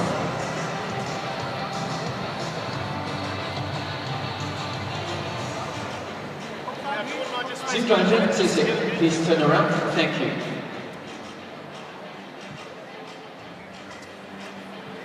Fantastic. Just a few reminders for us. When the free make sense, as it gets to 6 answers on the final set, we're going to be doing a 10-point tie break. We've got tab boxes in the corner. Akira, you can take the one with the letter A. You can take the one with the letter B. Ball kids and line umpires on board, and the Chengdu TV. So please be mindful of that. Any questions? No? We've got ANZ, Rod Laver. Laver. Would you like to let Akira choose?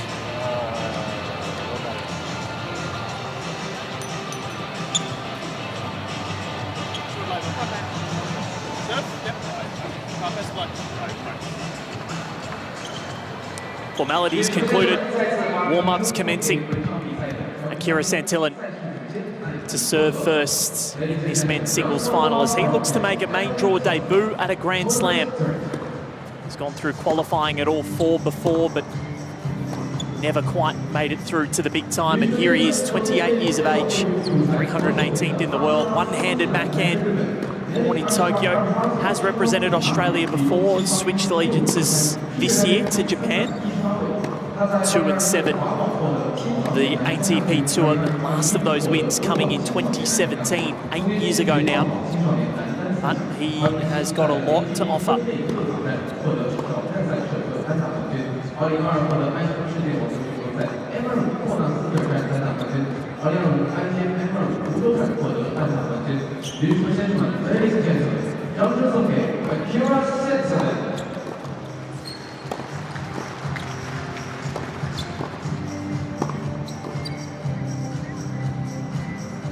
Small round of applause for Sentilin. There will be a big applause for this man, Bu Yunchao-Keta. Has enjoyed a wonderful tournament so far. Neither player has dropped a set. Bu yesterday against Bebit Jukayev was sublime. 23 years of age, 120th in the world, but a career high of 64. It's 80 higher than Santillan's career high of 144. 23 and 35 on the ATP Tour. In Xinjiang, China, closer to the Kazakh border. And he brings a lot of speed, a lot of panache to his game.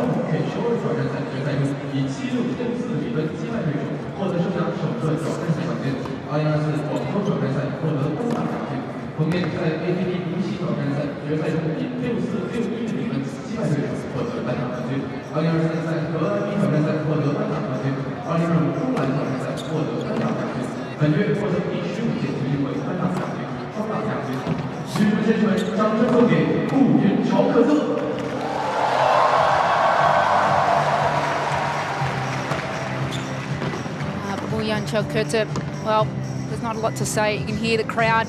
They're all for him out here today. Lindsay Davis, the chair umpire. But what really impressed me about Bull yesterday, Val, was his ability to serve accurately under pressure. And not only under pressure, just regularly. Didn't allow his opponent, Bibit Jukayev, to even come close on return. No, it was exemplary. Conditions quite good. Sun trying to peek through, 17 degrees. It's at the top today. Bit overcast. We are in winter. Chengdu. Wu Yunchalketa on the left. Santillan on the right.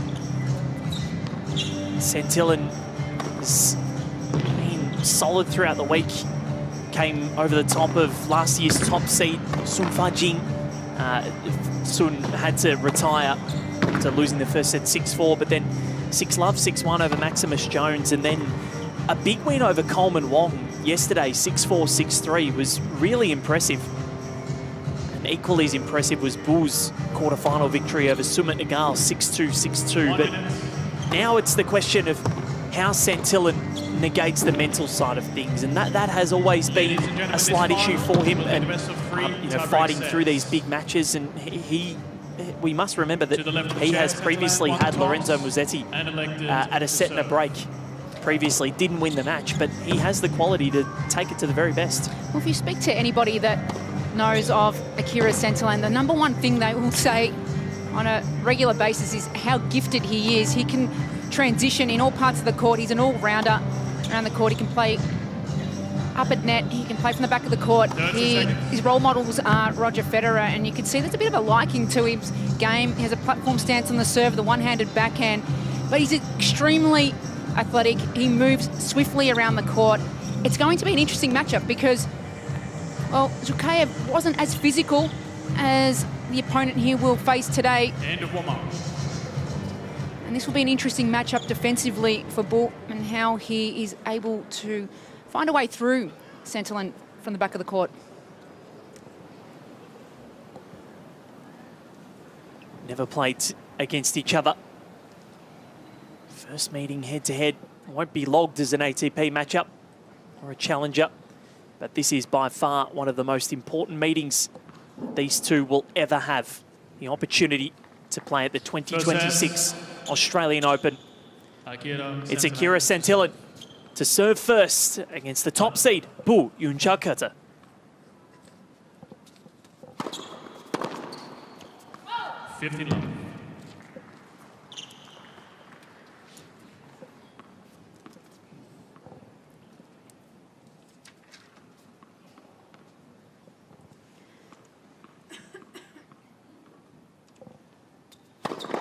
That's first serve.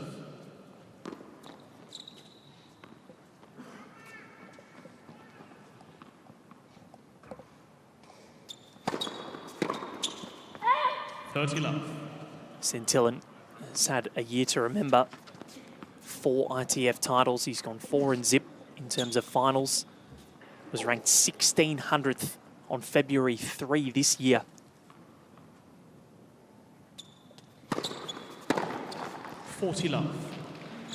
This speaks a lot to his fitness levels.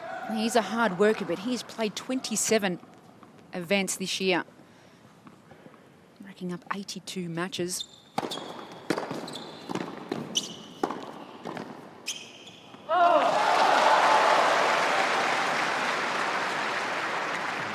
You can hear 40-15. who the crowd are favouring this afternoon. The local. When I say local, China is so vast. His hometown is a 32-hour drive away. Yeah, Sentinel. And Santillan holds the opening game. It's on the board, and that'll ease the nerves. Yeah, that's a great way to get things going for Akira. And for Santillan. Well, he's a pretty relaxed character. We've seen him in the breakfast room at the hotel. He just goes about his business. He's a very relaxed character and very much spoken of being a top 100 player. He was a very successful junior, 7 in the world, and progressed to 144 in the ATP rankings. And as we mentioned, it's just the consistency mentally, day in, day out, having to maintain that level of discipline that's required.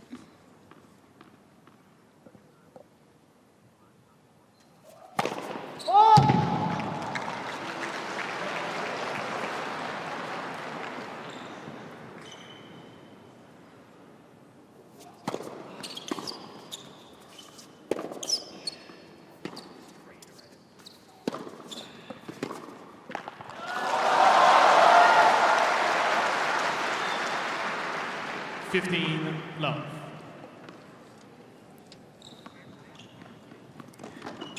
So the score graphic does have double serving, but it is Wu Yunchao Kurta serving at love 1 on the scoreboard.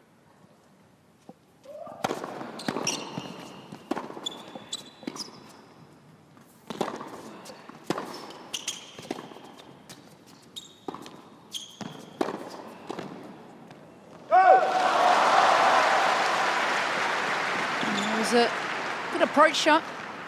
30 love. Akira Santillan mentioned he has an all-court game. You can see the slice come into play often.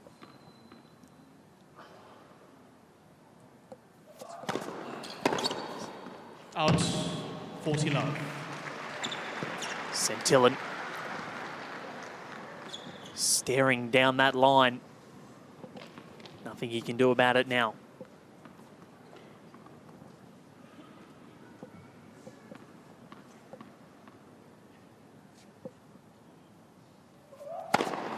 Yeah, boom. Both on the board. Already some flair shown from both. 1 game on. Very steady start from both players, and that's the serve I was alluding to earlier, the wide, flat serve to the backhand corner. He hits that. Well, he can hit that with his eyes closed. We saw so many of them coming off the racket yesterday. Santillan will need to cover. 15 love.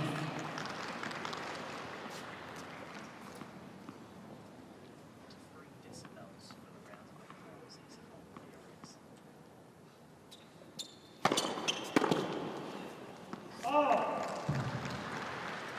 30 love.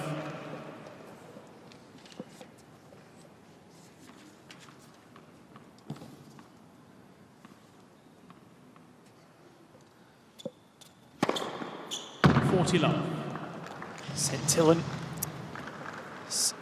had a lot of injuries that have plagued him. His best year in 2017 saw him suffer a back injury in 2018 that's kept him out for most of the year.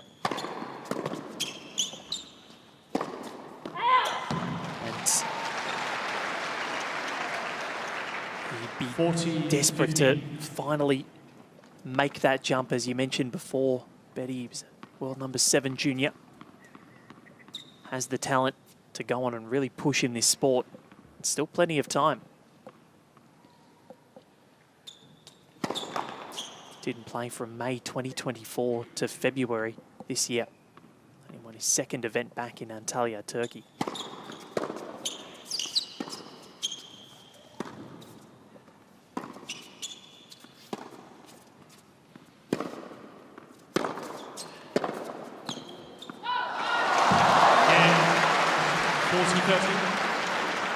Well, on that occasion, you could see the pace of shot from the forehand wing of Bull. All of a sudden, it was a surprising amount of speed skidding through the baseline.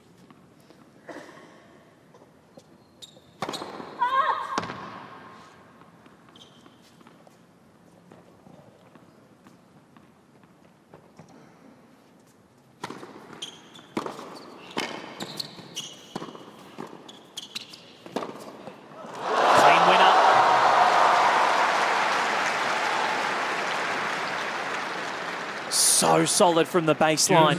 And from 40 love, it's juice. Well, it was an interesting strategy to serve volley off a second serve. Didn't do enough with that backhand volley.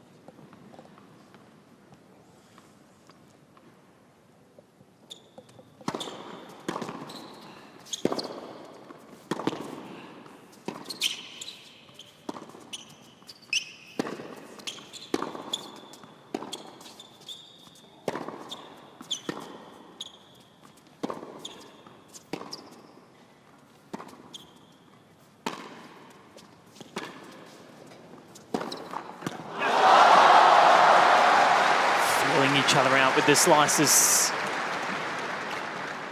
The more patient. Well, Santillan has an excellent one-handed backhand. There was some occasions there where he could have been a little more aggressive, maybe hit over a few of the backhands that he sliced.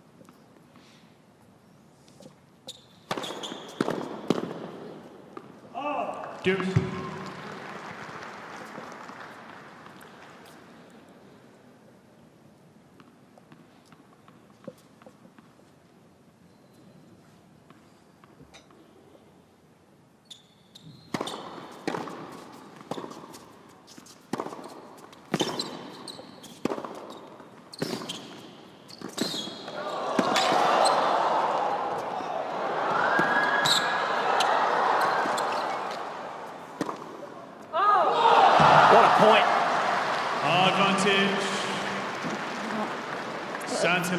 We spoke about the movement quality of Akira Santillan. Have a look at this. Skids out to the right leg, finds a way to hit a lob over the top of Bull. And, well, this was maybe just a little bit of panic that his opponent was in a neutral position. Let's see what it means to Santillan.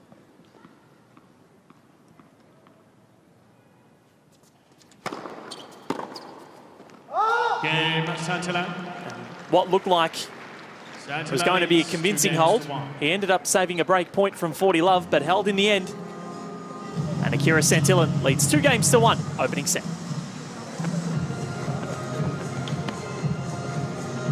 This is the tennis we've seen in the first 3 games, Betty. I think we are in for a mesmerising final. Yeah, they both got on off to a very good start. This is what they're playing for. The opportunity to be playing there in Melbourne Park with some of the best fans in the world. I almost thought you meant that they were playing for that dance. I reckon you could bust out one of those. Definitely.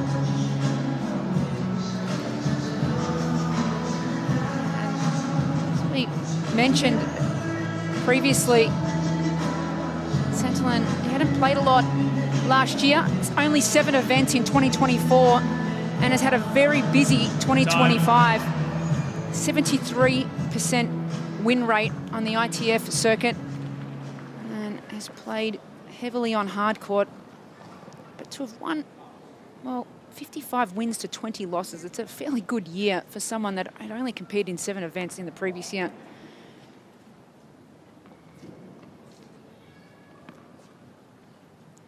Bu Yunchoketa with the crowd on his side.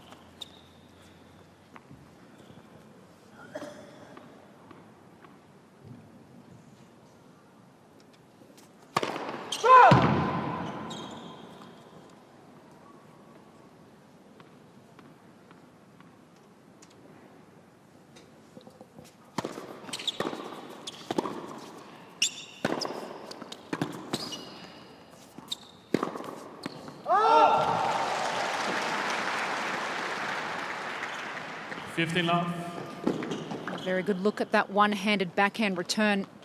There's a beautiful sight to see.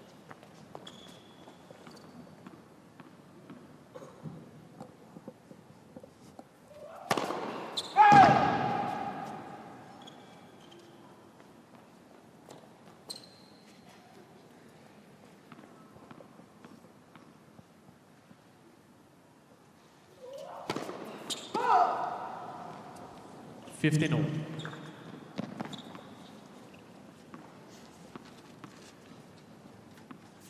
Bull looking to play his second Australian Open. Lost in the first round this year. And he's only dropped 10 games from his 3 matches so far.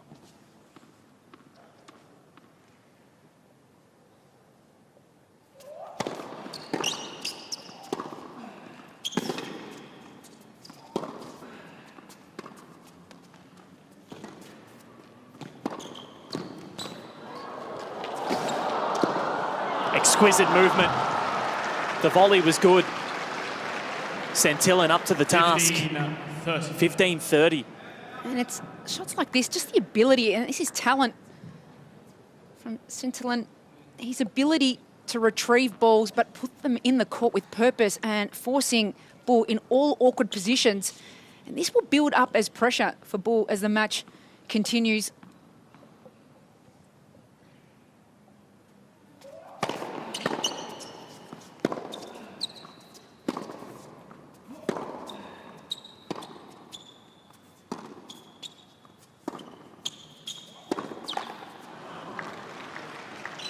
Murmur 15 for the unforced error from the parochial Chinese fans.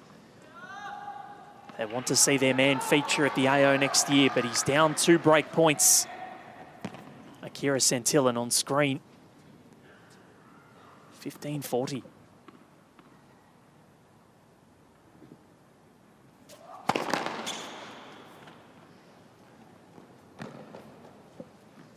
Get to look at a second serve.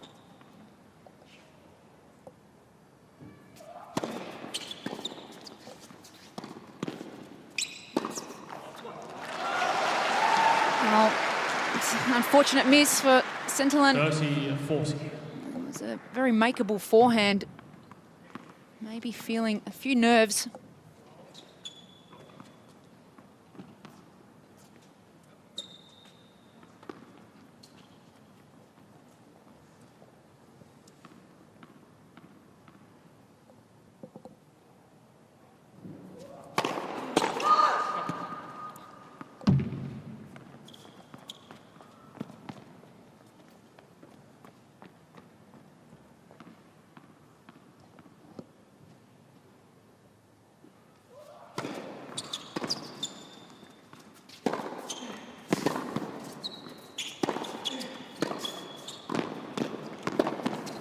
He's past him with a glorious ground stroke. And Santillan notches up the opening break with gusto. We spoke about the talent and the gifted tennis player he is. The flick of the right wrist on that occasion. It is not an easy shot to hit. You have to be extremely strong in the forearm and the wrist. And he did that so convincingly. What a game. It was a well-structured game strategically from Santillan.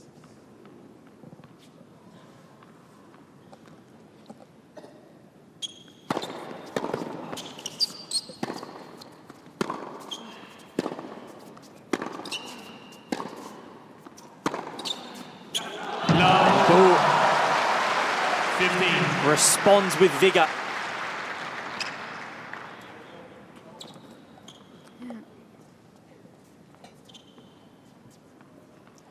This is excellent tennis.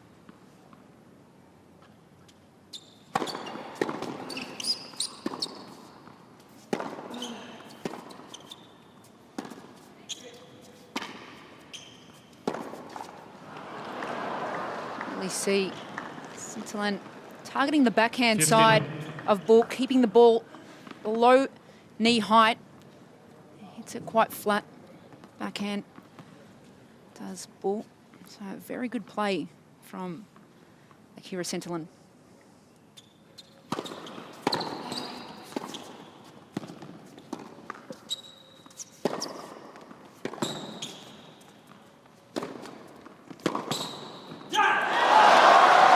Wondrous pass. Santillan trying to close down the court. 15-30. It's not a bad play. The problem with this shot sometimes is you're hitting it right into the running forehand of your opponent, create some angles. You find a few of the ATP players, especially, that forehand can sometimes go back in behind on the backhand side of the opponent, force them to pass off balance. 15-40. Looking for the immediate reply.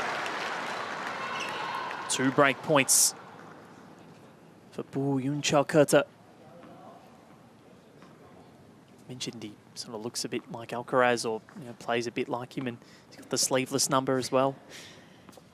It's the serve that gets me. He's got the little step up.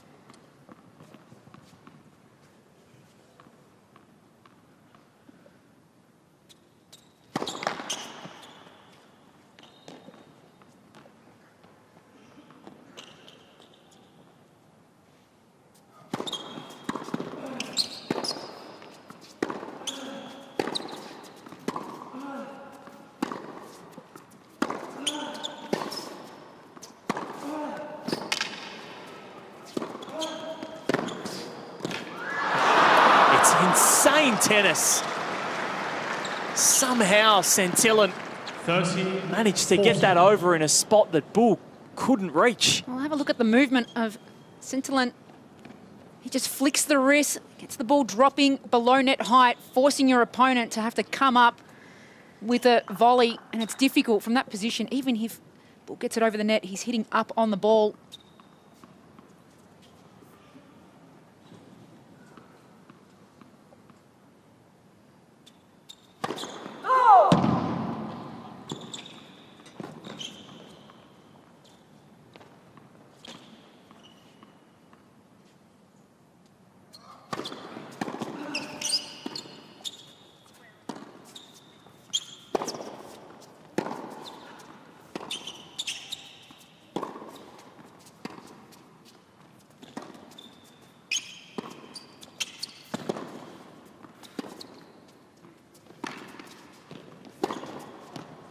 Whips it down the line from 15-40.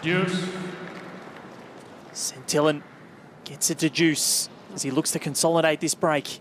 Well, tactically doing what Roger Federer did to so many others, forcing ball off the baseline in uncomfortable territory up at net. That was a Federer-like forehand, wasn't it? He sort of struck it down the line and ran around it.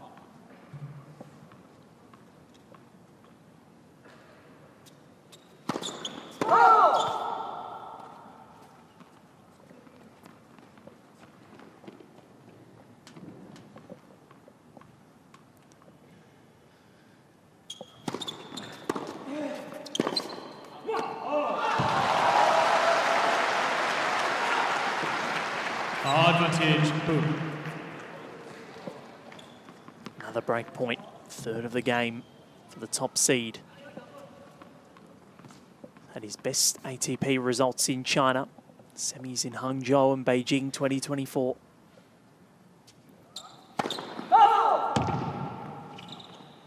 Looking to make more history in his home nation. Up against it at the moment.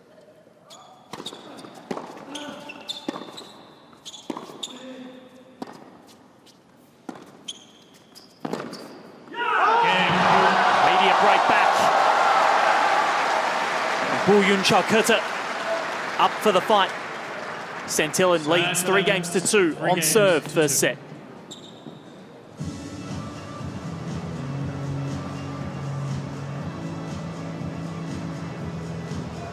Well, this is top-notch tennis. Quality from both players. And what a response from Bu in that game. You felt that he was feeling some of the heat from Santillan, just the ability to defend out of the corners, and that's what does accumulate pressure for opponents, is if you have a player that can move the way Santillan does, and he moves so efficiently, it forces you to have to come up with a special shot. And on occasions it's been too much, but on that occasion from Bu, well, he just turned around and responded with aggression. Time. final living up to the expectation. Neither player has dropped a set this week. They've come through some tricky customers, and they find themselves within one victory of the 2026 Australian Open main draw. His ranking will get him into qualifying, but that's a problem that you don't want to have to deal with.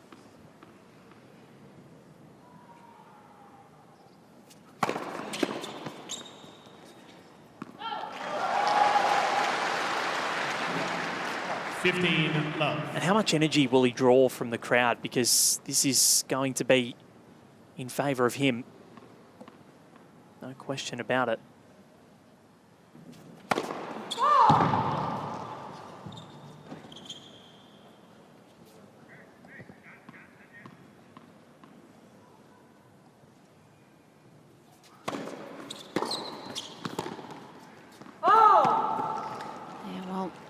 Playing in your own home country, having support, something that you don't always get when you're travelling throughout the year. He's having home ground advantage, and, well, you would expect that this would allow him to continue having consistent energy throughout this match. 30-15.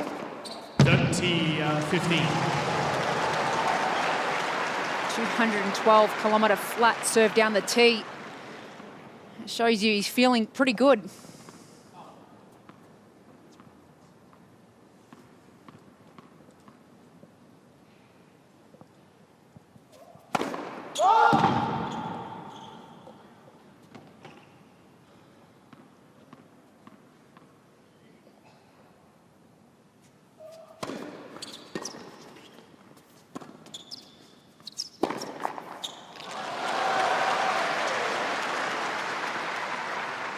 (40-15).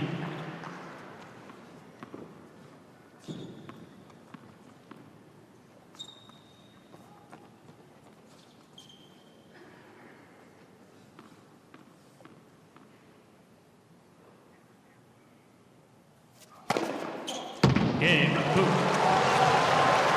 Another big serve for Wildcard. Levels proceedings from 1-3 down. 3 games all.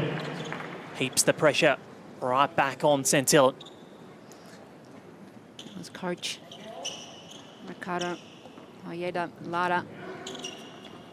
Bull spends time in Alicante at the Ferrero Academy. Good place to be. It's not a bad place to be. Of course, Carlos Alcaraz trains out of there. Alex de Minaur bases himself in Alicante as well.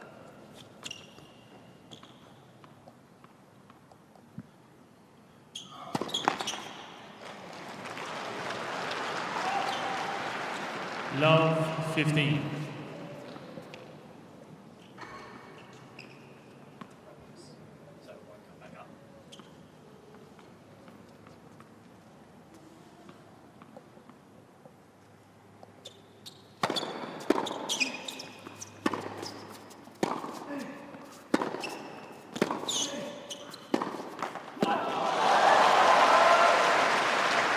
Danger for Santillan. Love 30 against it. A man that's playing with his tail up at the moment.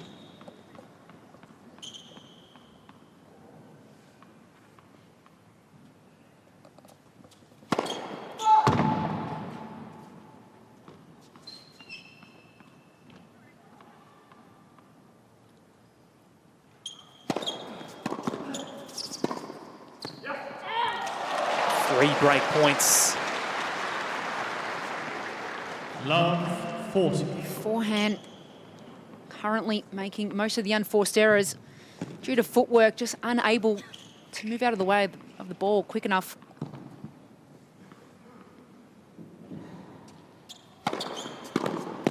(15-40). Consistently hits that serve down the tee on the ad court. You can generate it right close to the lines. It's a great serve, just maybe overusing it at times.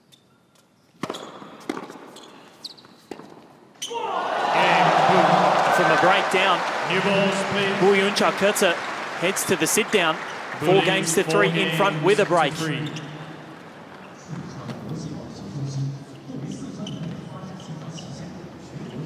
What a response. Just the consistency of Bull to rally and get these balls in play, put some pressure on Santillan. Well, since that break from Santillan earlier on in the set, it's almost been that his feet have stopped moving on the forehand occasionally.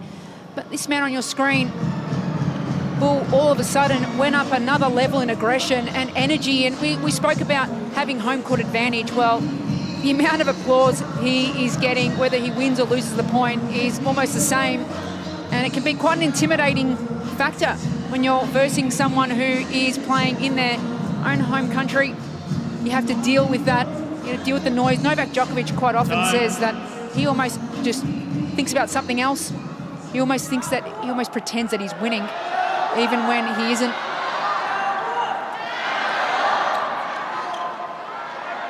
Now the question is, how does Santillan respond? How does he negate the crowd? How does he quieten them down?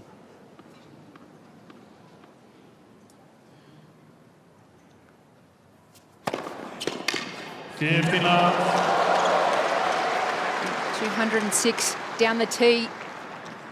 He's definitely hitting the ball with a lot more venom.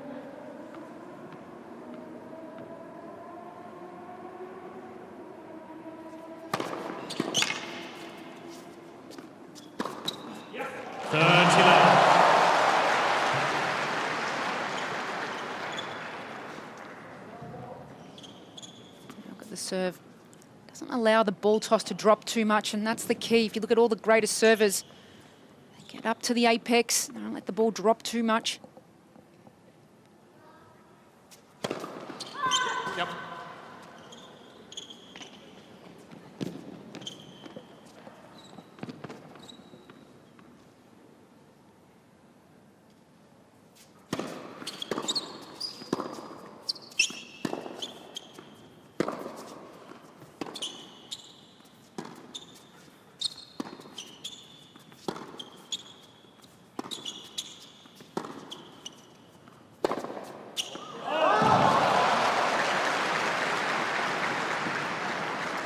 Seen that forehand now time and time again where he's trying to hit it inside out, unable to get enough space, get a little bit more up the back of the ball.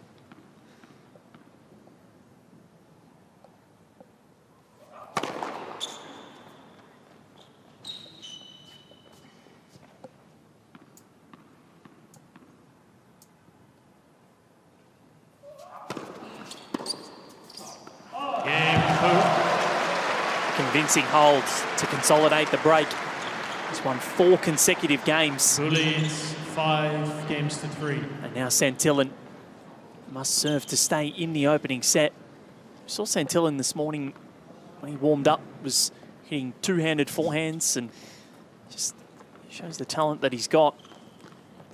Very relaxed first couple of minutes. This might need to change here for Santillan. He's served consistently down the tee on the juice court and down the tee on the ad court, and you just feel that mentally the wheels are slightly coming off. And we spoke about consistency. 15. This is where he probably needs to make the biggest improvement.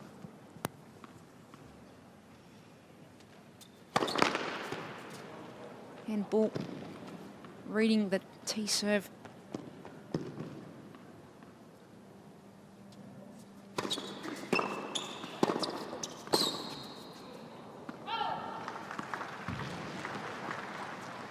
$50.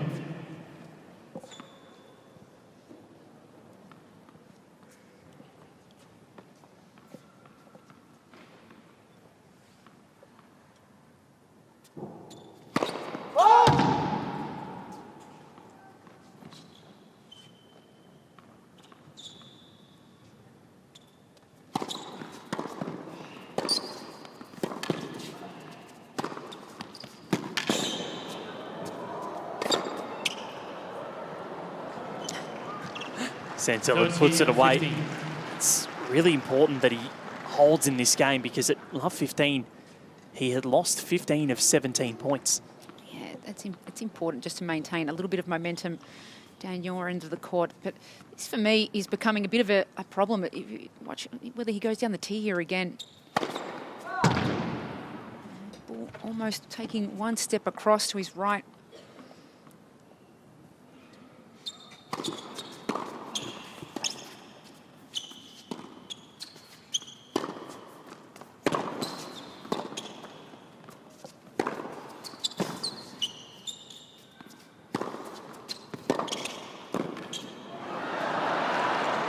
Excellent backhand from Santillan. 40-50. Understood where Bull was.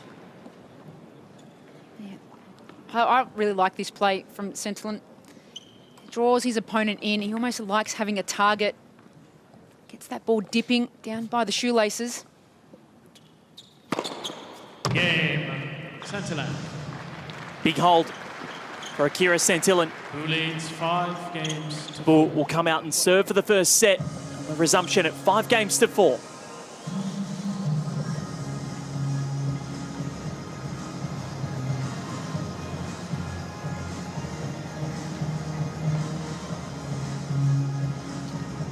Well, we have all sorts of wildlife, don't we, in Melbourne, as we saw the famous Karotas, Jannik Sinner fan group, and Yeah, the Karota boys were wonderful. One of these two hope to have their own fans at the Australian Open next year.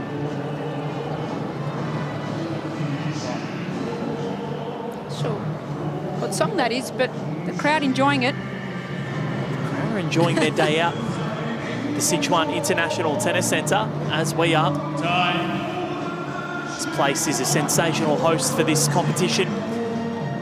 Ready-made facility, hotel on site, shopping centre across the road. Plenty to do, plenty to see. Food exquisite as well, as Bu Yunchalkata serves for the opening set at 5-4.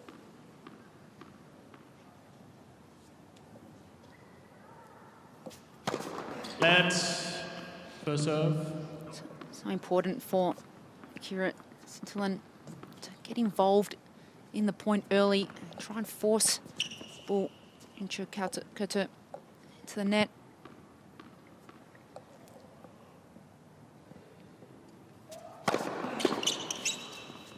Oh! 15 love.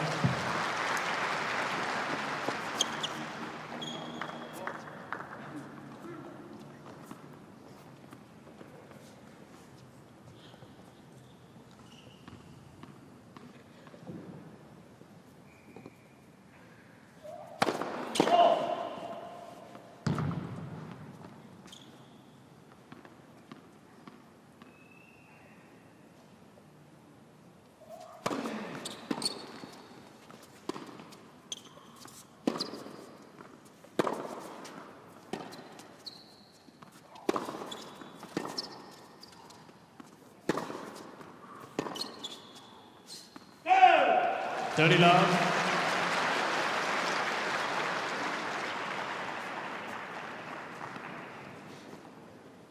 He has been doing well.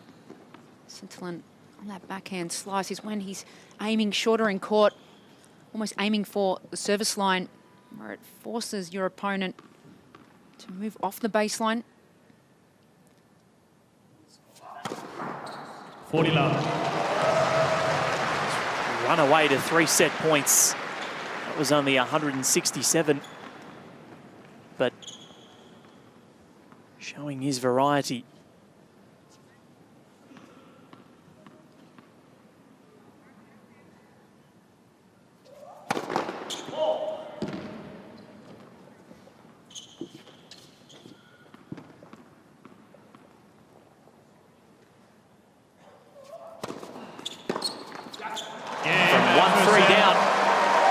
Chalkata, the top seed, wins 5 of the next 6 games to take the opening set, 6 games to 4. And he has one hand on, or 1 foot on the flight to Melbourne Park in January. 36 minutes it took. And he's got a 1-set advantage.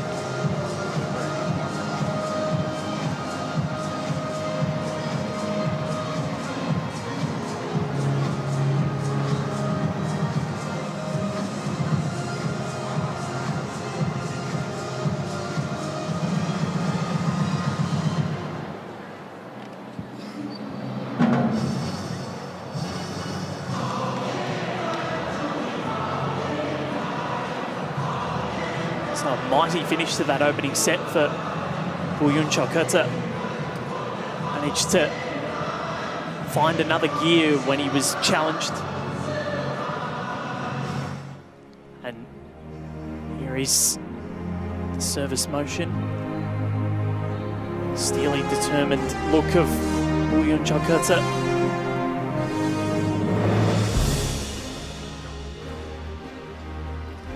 Couple of clean winners, some excellent rallies. That was an amazing point. Look at the movement and how strong Scintillant is in the legs. Stays low to the ground. Very good athletic base.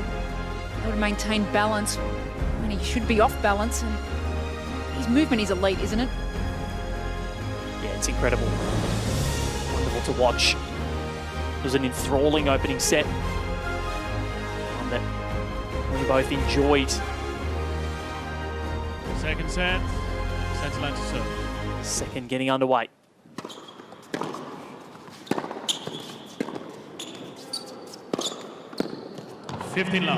Well, great start for Akira Scintillant. And you just felt that break that came in early in the first set. 2-1 on serve. He broke Bull. Just never seemed to recover from that. The adrenaline that can give you sometimes as a player, it's sometimes hard to regulate. He went missing for a couple of games, but his opponent did step up.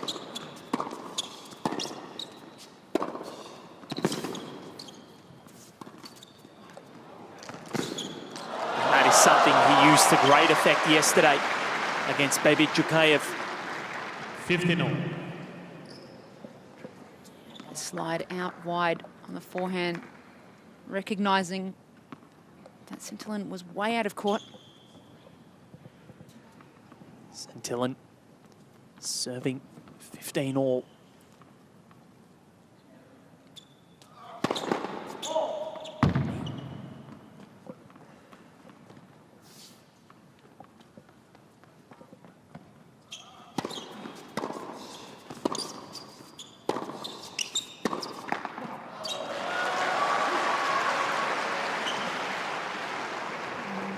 A little bit of trouble here for Scintillant. Again, he's predominantly served down the tee on the ad court, becoming quite predictable.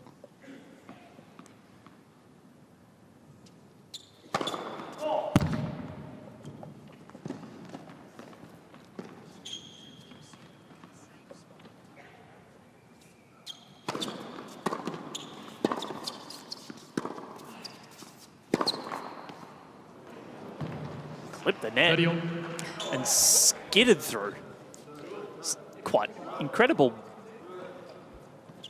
Ladies and gentlemen, Akira's shot went through the net.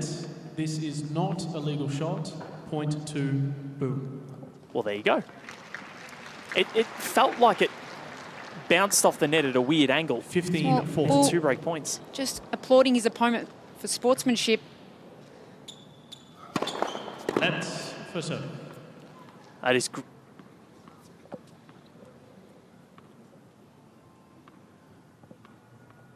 2 break points.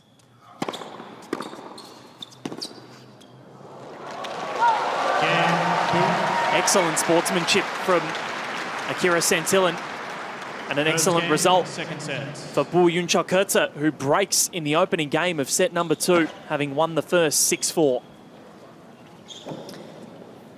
It's interesting that Scintillant hasn't made that tactical change. He's struggling on the forehand. When he serves down the tee on the juice court, the ball continues coming through the centre. And so let's have a look at this replay. Sorry, Betty. As Scintillant is about to unleash on this forehand, and that did, in fact, go through the net. It looked like it bounced off at a weird angle, and everyone was a bit shocked. Great sportsmanship. Let's for serve.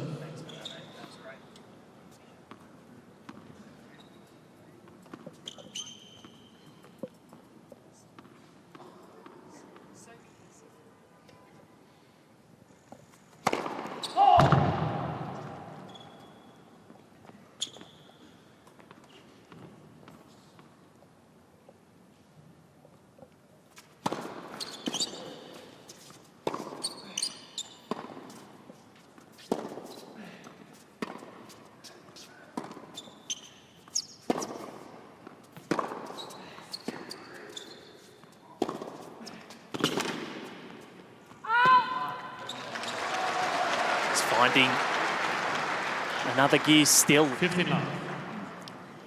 Some of these patterns were working earlier on, but there are times where he has a beautifully produced one-handed backhand that we haven't seen him implement throughout the match at all, really, bar a couple of returns.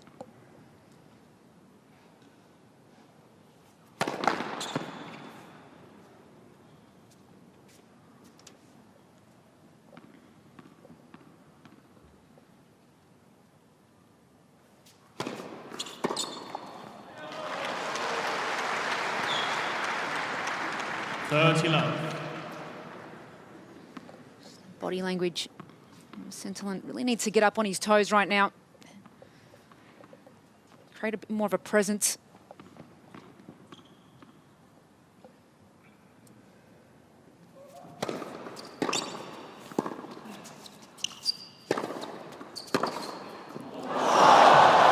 And the presence is made by Bull. It whispered past Centilin. That was a rocket forehand cross court laser beam.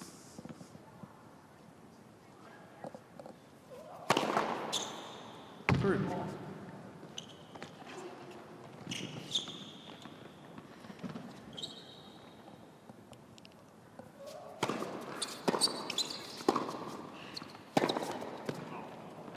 There is a bit of presence for Centilin as well.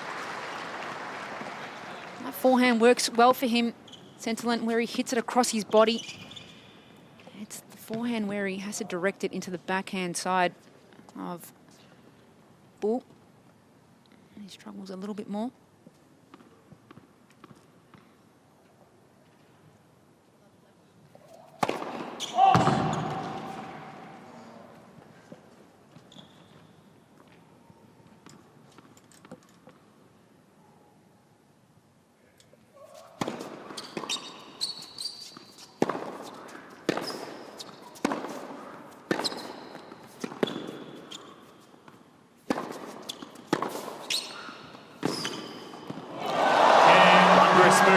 Wondrous aggression from Bulyun Chaketa, who consolidates the break in this second set 2 games to love. for a 2-love lead. Gets behind that last forehand beautifully, does Bull.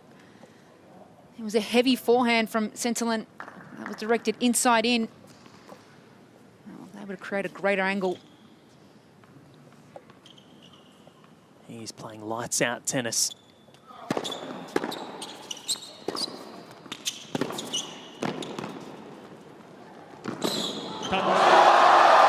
Picked at Centilin, but again, Bull's movement too good. Love 15. From the get-go, reading that serve well. You can see at the end of this point, Bull pointing to his team. This is the game. This is the game I'm going to break.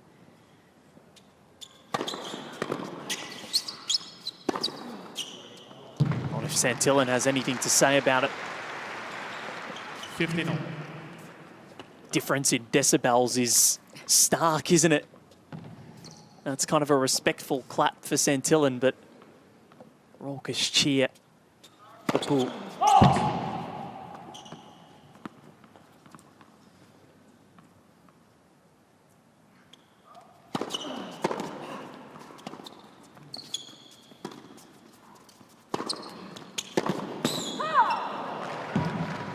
Excellent pressure 30-15. from Centilin. This is the side on the deuce court where when he serves wide, if he serves into the forehand of Bull, the ball is generally coming across the court to the forehand side of Centilin, which allows him to hit that down the line forehand. And it's the same if it heads into his backhand. He's able to create angles. Whereas going down the tee, it doesn't really open the court up all that much unless you're serving very close to the lines.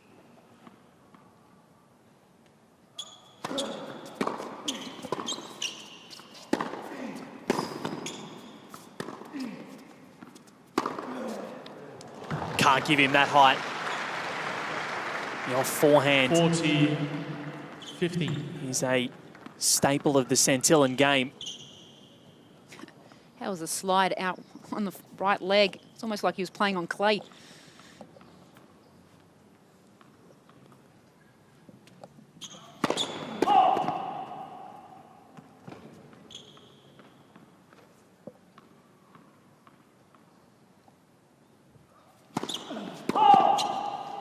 $40, 30.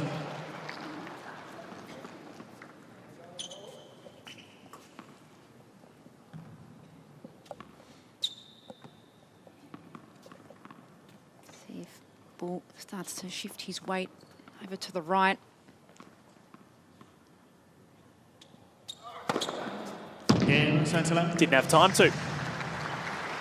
Akira Santillan manages to get the hold that he so desperately needs. 2-1 is the lead to Bull in the second set.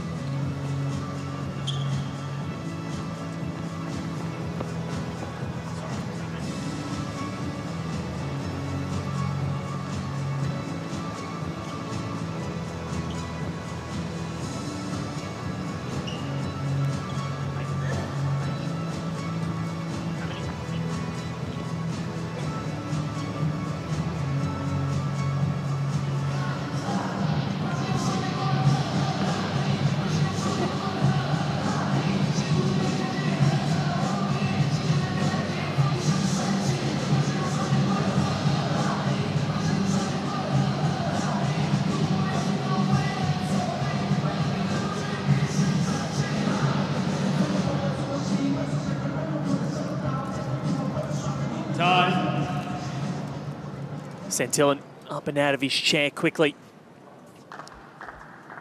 Still got that nonchalant, relaxed look. Try not to put too much pressure on himself despite being down a set and a break.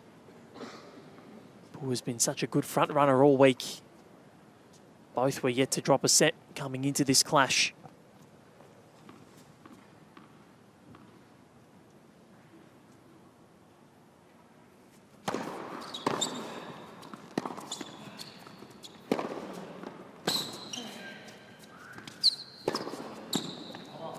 And off forehand again, paying dividends. Well, we spoke about the fact that we haven't seen Santillan hit over his backhand with spin. On that occasion, went up the line, was able to generate a short ball. And you just feel that he has to become more aggressive and less predictable on that side. Maybe not giving up so many slice backhands. 15-all. That's another ace, fifth ace for Bull, 198 kilometres down the tee.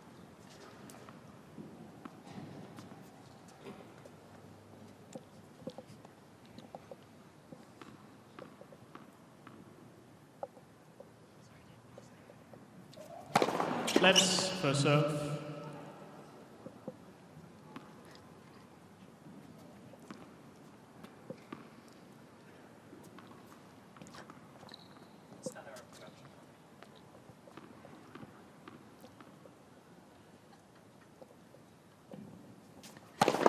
Let's first serve.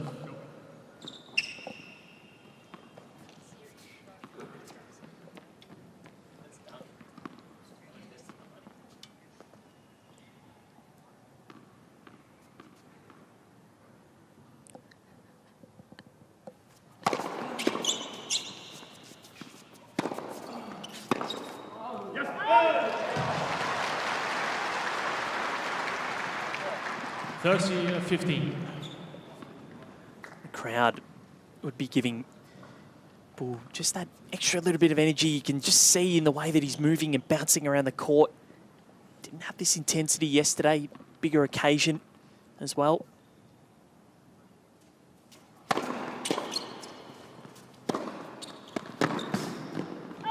$40-15. Well, you would expect that for Akira Santillan walking into this final, you know you're not going to be the favourite out there, especially when you are playing against someone who is from China. It's always tough, but these are the moments you play for. This is exciting.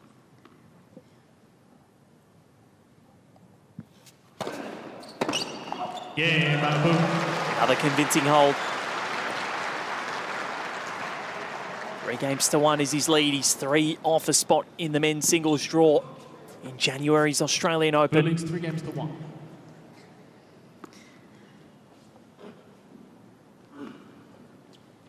The sense for Centerland just to maintain in touch on this scoreboard. Force Bull to feel a little bit more pressure.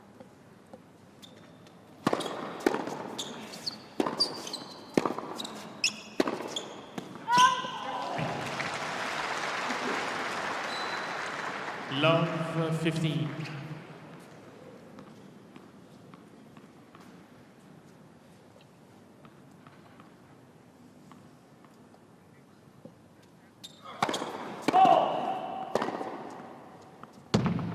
Very few times he had served out wide to the backhand.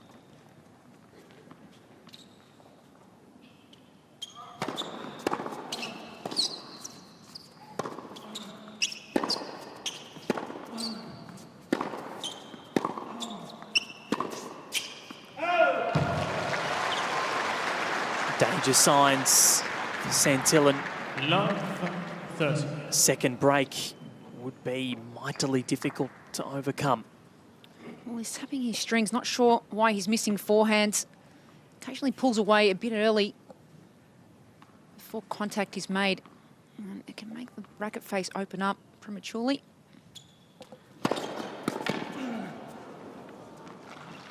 $15, 30.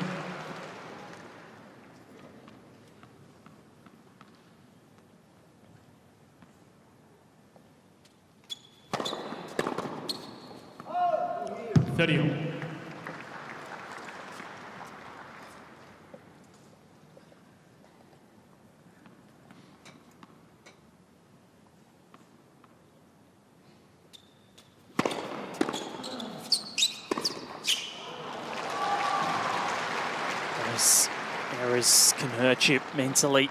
30, 40. Another break point opportunity for the top seed. It's already 3 games away.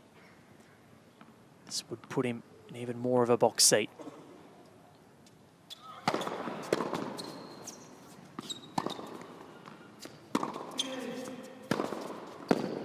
Diyas. Well, he produces a good forehand on that occasion. It's really difficult when you are playing. Well, we don't know a lot about Centerland. We haven't watched him too many times, but these are the moments where you need to fire yourself up, try and build more momentum on your side of the court.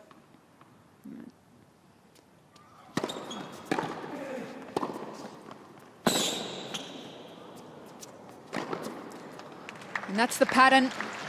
Finally serving out wide, generates a forehand across the court, allowing him to approach up the line. And that's one of his better plays on that side.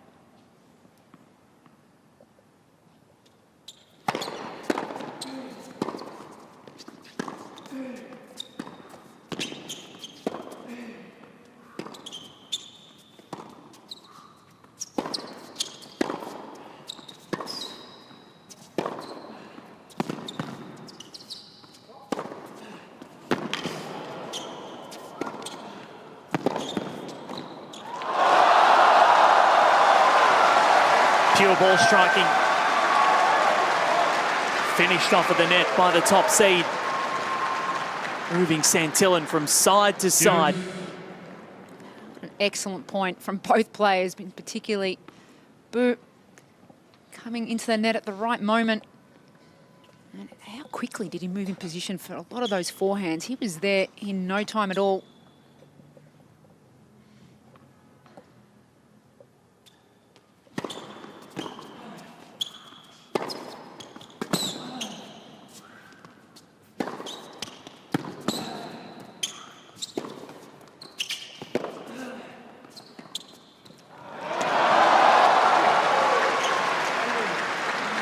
See the idea, the execution was not good enough. That was a heavy forehand.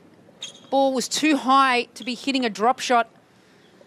Should have stepped in and really went after that last backhand. Drop shots are so much harder to hit when the ball is rising above or close to shoulder height. Second break point.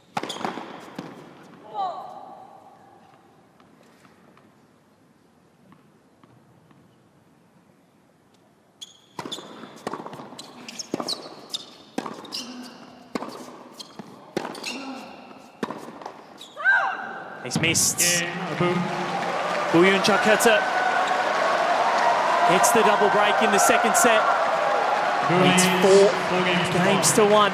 Crowd almost on their feet in this second set.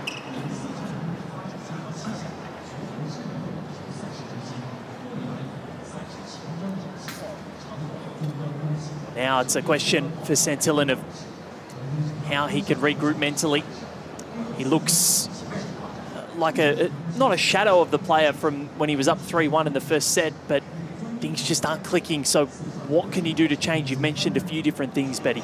There's so many ways to generate momentum, and one of it is energy, presence, footwork. And the other way is maybe change your direction on where you're hitting the ball. The serve, we started to see a few differences in terms of direction on serve, which create opportunities. But you look at the differences in players, Bull walking around like he really owns the court, and you would suspect if you're Bull Yunchuk, well, you're coming out here, you've got basically fans sitting here cheering for you. There's also pressure involved in that because you're playing for not only wildcard into the main draw, but you're also wanting to please, I'm sure, your team, yourself, and the people watching. Playing for an opportunity to contest for the Norman Brooks Challenge Cup.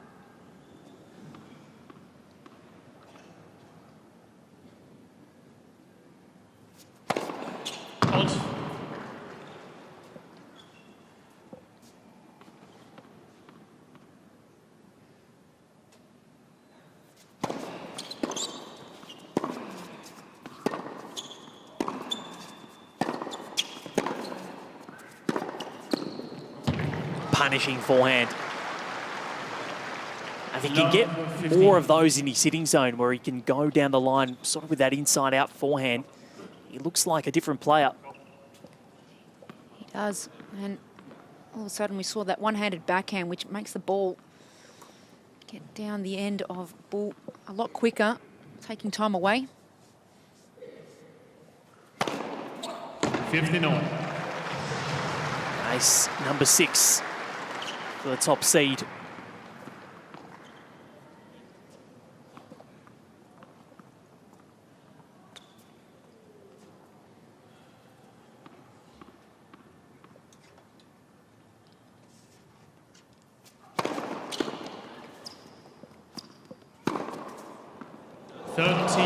He's made it.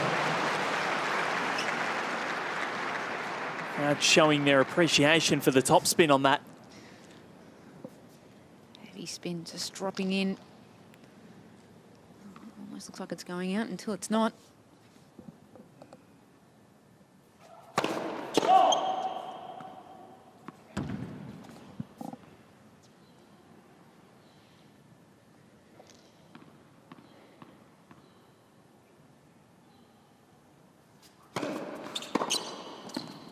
Well, that's glorious.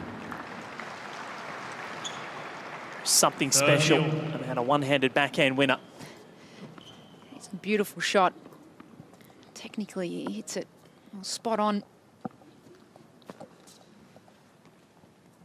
few examples still left of some traditional one-handed backhands.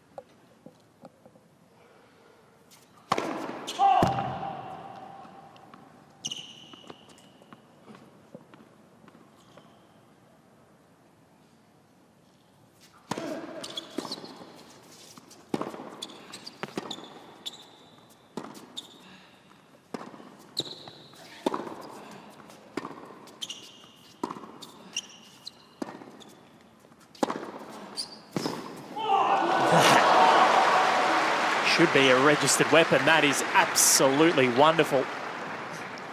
40. How low this sliced backhand 30. stays on the court, gets underneath it. But the racket head speed to follow and that forehand from that position was huge.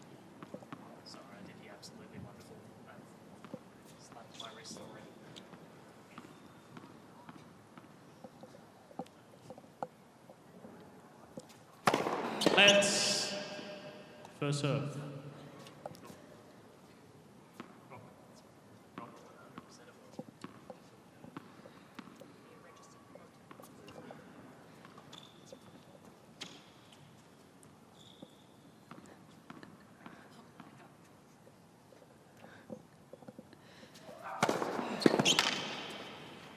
Game, boom.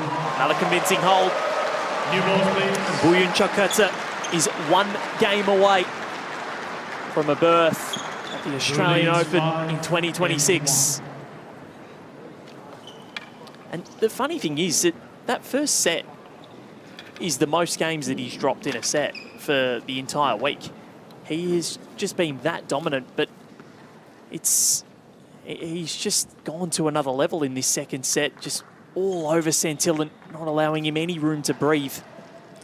There was that one moment very early on at 2-1 or 1-2 when he was serving in the first set where he looked a little vulnerable, but since then responded with a vengeance and well, getting a freshly strung racket now. New balls. See a lot of players do that. 15 love.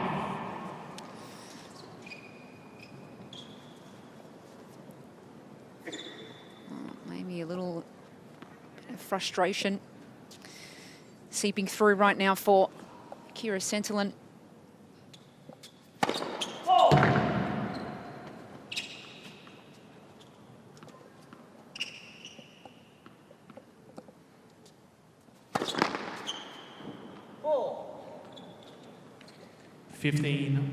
All.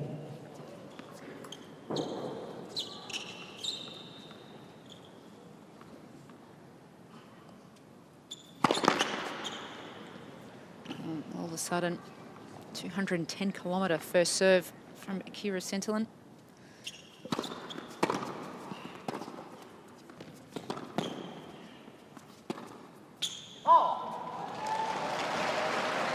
Bull edges closer. 15-30. This is the mindset right now of Santillan. Wheels slightly coming off. That's for serve. Decisions being made that we may not have seen earlier on in the first set.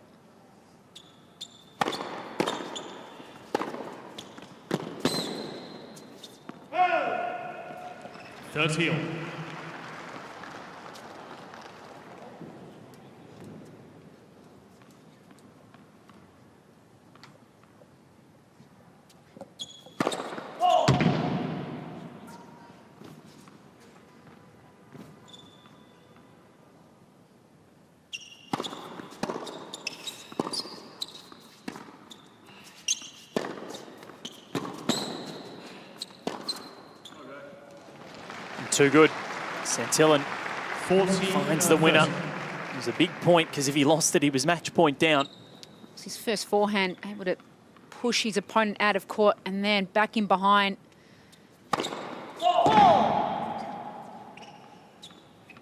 Really going for it here. Again, 205 kilometres an hour.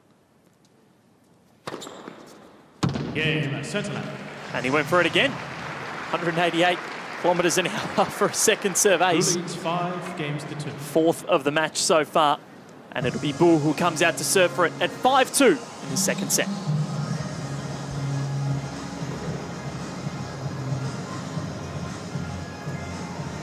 And this is the situation for Buyun Chokata, who will just need to focus on what's happening on his side of the court. Obviously, sometimes you look over the net and you see what's happening over there, but just needs to be aware of his own process and focus on the task at hand. And then you can see Santillan, first one out of the seat regularly. When you are feeling frustrated, though, as an athlete or anyone really, you have to in this moment accept that you're frustrated, understand it, and figure out a way on how you're going to get out of it. And for Santillan, well, in that previous game, he just went for it. I'm sure Bull, being aware, you see the racket on the head is where he's at right now. But for Bull, it's very important that he continues to focus 1 point at a time, focus on what you need to keep doing, because it's very easy. And we've seen this in previous matches throughout the years where players get distracted with what's going on down the other end. All of a sudden, dropping quality of serve, unforced errors. And when you're in this position, players like Santillan, well, they can just tee off and it can pay off.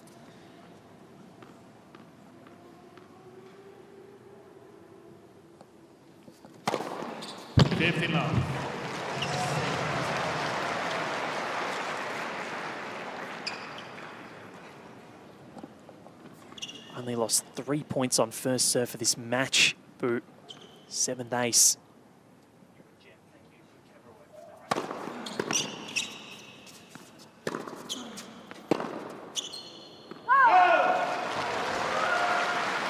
It's been a masterclass. 30 love. And he can smell a 5th major main draw in a row. Made his debut at the AO in January. And he's close to going back there. 40 love. 1 point away, in fact. Match point.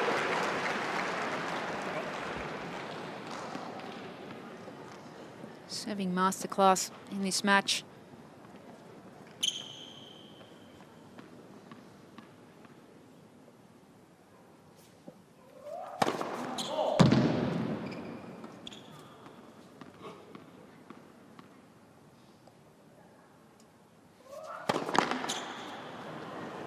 Have to wait a little longer.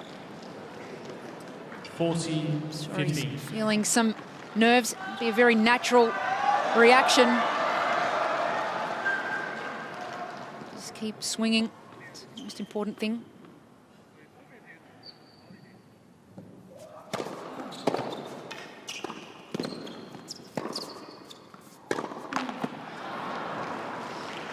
Well, it was interesting where he was positioned after the serve. 30. Wildcard caught himself in the middle of nowhere.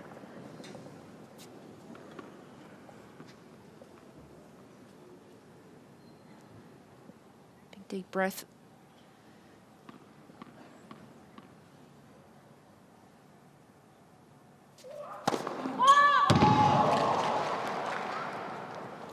Crowd liked it.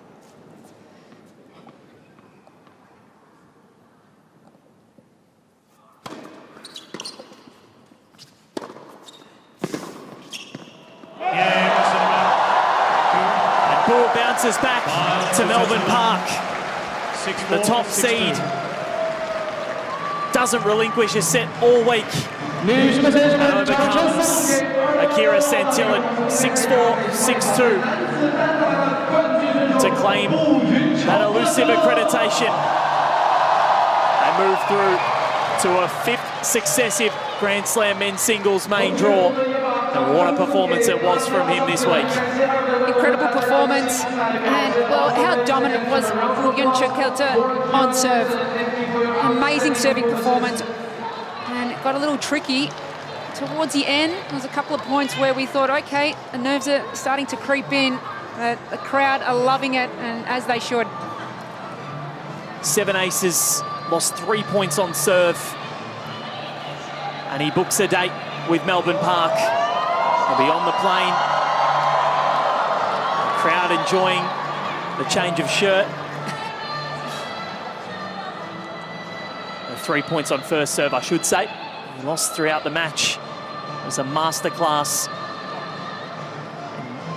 A wonderful week for Akira Santillan as well. I think he can really build on that. He's had a brilliant year, 4 titles, and he'll go and regroup. And he may not be in the qualifying draw in Melbourne Park, depending on his ranking, but he's got a lot to build on. But this man he'll enjoy the night, that's for sure. He will. And Akira Santillan, well, he's been as high as 144 back in 2017. He didn't have a lot of tennis in his calendar last year, but he's come out this year and has performed very well. As we look at some more Australian Open unlocked tennis balls that are signed, there is one happy fan. He got it.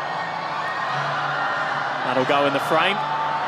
He's trying to get one on the top tier. Quite doing it. How was the celebration on the catch? As he comes near us, the memorabilia is dispatched. And Wildcard, well, he's got a couple more to give away too.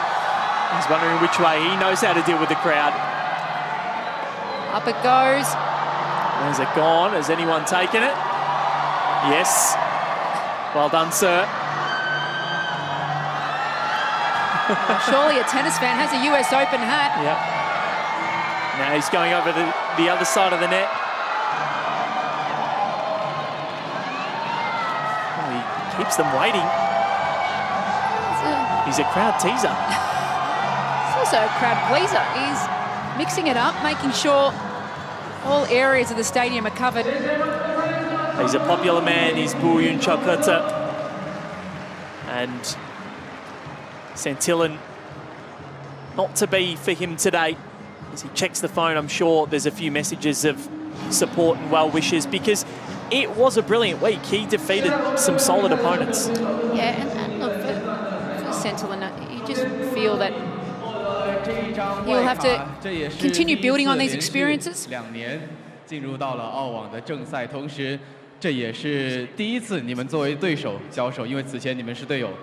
那现在有这么多个第一次在四川国际网球中心这一片见证了你成长的地方，拿到了这样的一张外卡，有没有什么想说的？心情怎么样？当然很开心，但是我还是要感谢成都球迷，今天因为来了非常多的球迷支持我，我真的非常感谢你们，然后在周末抽出宝贵的时间来支持我。谢谢，也是谢谢现场的各位球迷朋友们，周末来到四川国际网球中心为小布加油。其实小布刚才也提到了，今天氛围特别的好。其实在包括，因为很多人都知道你比较喜欢周杰伦，然后在刚才局歇也好，盘歇也好，我们的 DJ 老师也是给你放了很多周杰伦的歌曲，然后再包括有很多非常喜庆的歌曲，有没有感受到这样的氛围为你带来的力量？当然，也非常感谢现场工作人员这么了解我吧，也知道我喜欢周杰伦，喜欢听杰伦哥的歌，所以说，当然给我很多动力。但是我觉得更多的是这么多，不管是工作人员，还是球迷，还是成都，还是我们中国网球的所有人，支持我们的所有人，这么了解我，给我提供最舒服的环境，然后让我能全心全意去打球，然后在自己的舒适区，我觉得这是在世界上非常难得的事情。当然，你也是不负众望，作为赛会的1号种子，在这么多人的期待下，也是成功的拿下了这一张单打的外卡。那么，以上就是赛后采访的所有内容了。那么，女士们、先生们，让我们再一次把掌声送给步云朝克特。Plenty of Chinese fans in Australia as well will have watched that, and they'll be buoyed by the fact that Buyun Chakota will be in Melbourne Park in January, and if he plays like that, he can do some serious damage. Absolutely he can, and he's soaking up every second of being on centre court, taking quite a few selfies, and that is one piece of beautiful technology right there. The young tripod doing its best. There'll be a lot of happy fans being able to capture this moment also. Yeah, they'll be very happy to be in that shot when it is posted or when it is shown. And he'll be a happy man this evening because he knows that he'll be on the plane in January as we look at some of the pictures from what was a picturesque afternoon for Buyun Chakota. Santillan mightily relaxed at the start. Knew what the occasion was going to be like. And it started well for Akira Santillan. He was in front early, 3-1 in the opening set. 5 of the last 6 games in the opening. Stands to take the victory and really take a commanding lead in this match.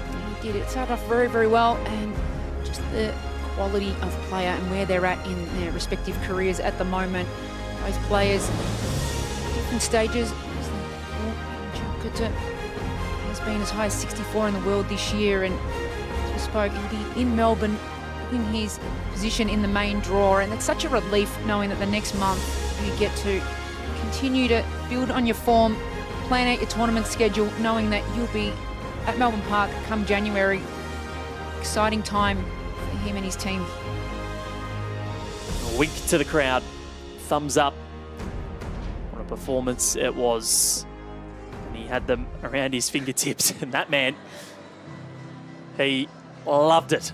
Every second of it. Here are the stats, and there it is. The serve. Points won on first serve, 84% and 65% on second serve, Betty. So dominant. They're stark differences. It's a huge difference and a discrepancy right there between Bull and Santillan, but that 84% of first serves won is just such a huge stat. And, well, 4 out of the 9 break points converted, only 2 created for Santillan.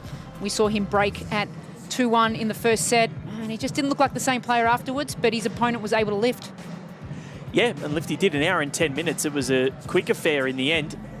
As we get ready for the presentation downstairs with formalities about to commence. Welcome to the Wildcard presentation for men's single final here at Australian Open 2026 Asia Pacific Wildcard Playoff. 女士们、先生们，欢迎各位来到2026澳大利亚网球公开赛亚太区外卡赛男子单打的决赛颁奖现场。Now, first of all, please show your appreciation with another round of applause for today's finalist. 那么，首先，请再一次把掌声和欢呼声送给今天参加决赛的两位选手。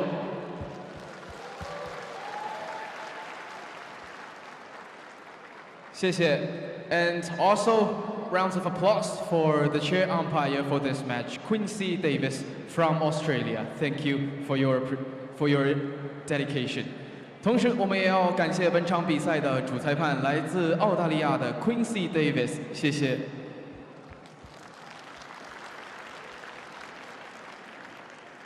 And before we get to presenting the Australian Open 2026 wildcard, Tennis Australia would like to thank China Tennis Association, Sichuan Sports Bureau, Chengdu Sports Bureau, Shuangliu District Bureau of Culture, Radio, Television, Sports and Tourism, Luzhou Laojiao, Victorian and Australian governments, Sichuan Tennis Association, and Sichuan International Tennis Center.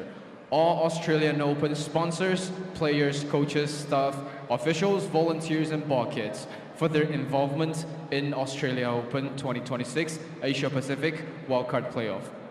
在颁奖仪式正式开始之前，澳大利亚网球协会还要感谢中国网球协会、四川省体育局、成都市体育局、双流区文化广电体育和旅游局、泸州老窖、维多利亚澳大利亚政府、四川国际网球中心、四川省网球协会以及澳大利亚网球公开赛的赞助商、球员、教练、员工、官员、志愿者们。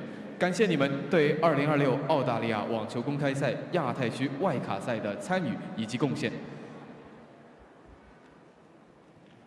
And here to assist with the presentation, and please welcome the following special guests. 那么现在，请允许我介绍本次颁奖仪式的各位嘉宾。澳大利亚驻成都代总领事苏国瑞 ，Mr. Paul Salisbury, Acting Consul General, Australian Consulate General Chengdu, welcome. 维多利亚州政府大中华区专员利霍华德先生 ，Mr. Lee Howard, Great China Commissioner, Victorian Government, welcome.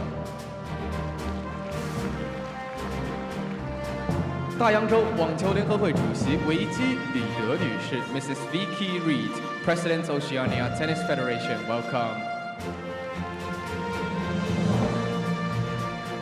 本次赛事的裁判长韦恩麦凯文 ，Mr. Wayne McEwen, Tournament Referee of Australian Open 2026, welcome. 以及本次赛事的赛事总监艾米丽·托德女士 ，Miss Emily Todd, Tournament Director of Australian Open 2026 Asia Pacific Wildcard Playoff, welcome. 那么现在有请获得男子单打的亚军选手，来自日本的阿基拉·桑提兰。And now please welcome our finalists today, Akira Santilan from Japan.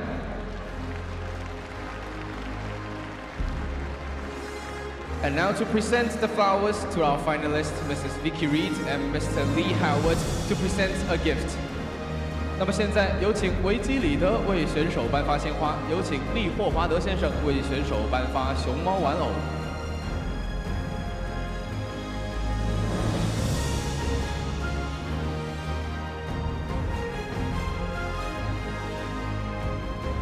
请合影留念 ，and we'll have a group photo together. Yep, in the front photo call. Thank you.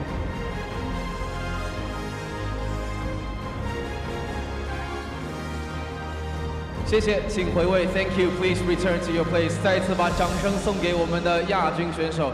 Rounds of applause for Akira Santilan. Thank you. 那么现在有请获得2026澳大利亚网球公开赛亚太区外卡赛男子单打的冠军，来自中国的步云朝克特。And right now, ladies and gentlemen, to our winners, 步云朝克特 from China. And now here to present the flowers and a gift to our winners, Mrs. Vicky Reed and Mr. Paul Salisbury. 那么现在有请维基李德女士以及苏博瑞先生为选手颁发鲜花以及熊猫玩偶。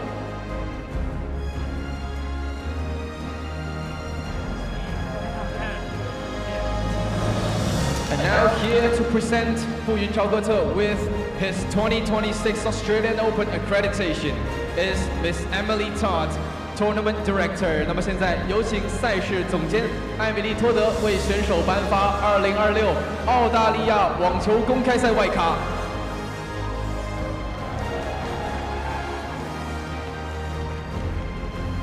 请合影留念，谢谢。We'll have a group photo. Thank you.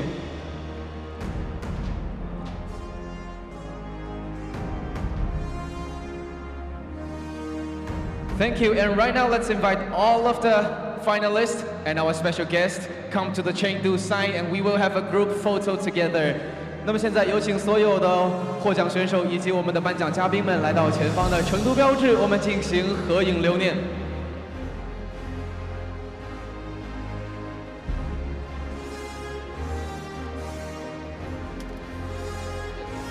Presentations completed. And dreams realised for Bu Yunchao Gote, who will be on his way to Melbourne Park in January. And as you said, Betty Sekulovsky, that he can now plan his calendar out.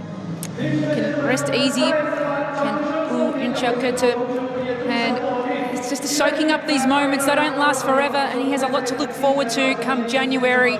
So does Akira Centelin in future. I'm sure we'll see him climbing up the rankings. But it's been a great tournament, hasn't it, for Bu Yunchao Gote? Certainly has. Zarina Diyas earlier in the day, the 7th seed, and Bu Yunchao Gote this afternoon, the top seed. They'll be on their way to the men's and women's singles, respectively. Betty, thank you. It's been amazing working with you once again. Well done, and safe flight home. Always a pleasure, Val, and really looking forward to the Australian Open in 2026.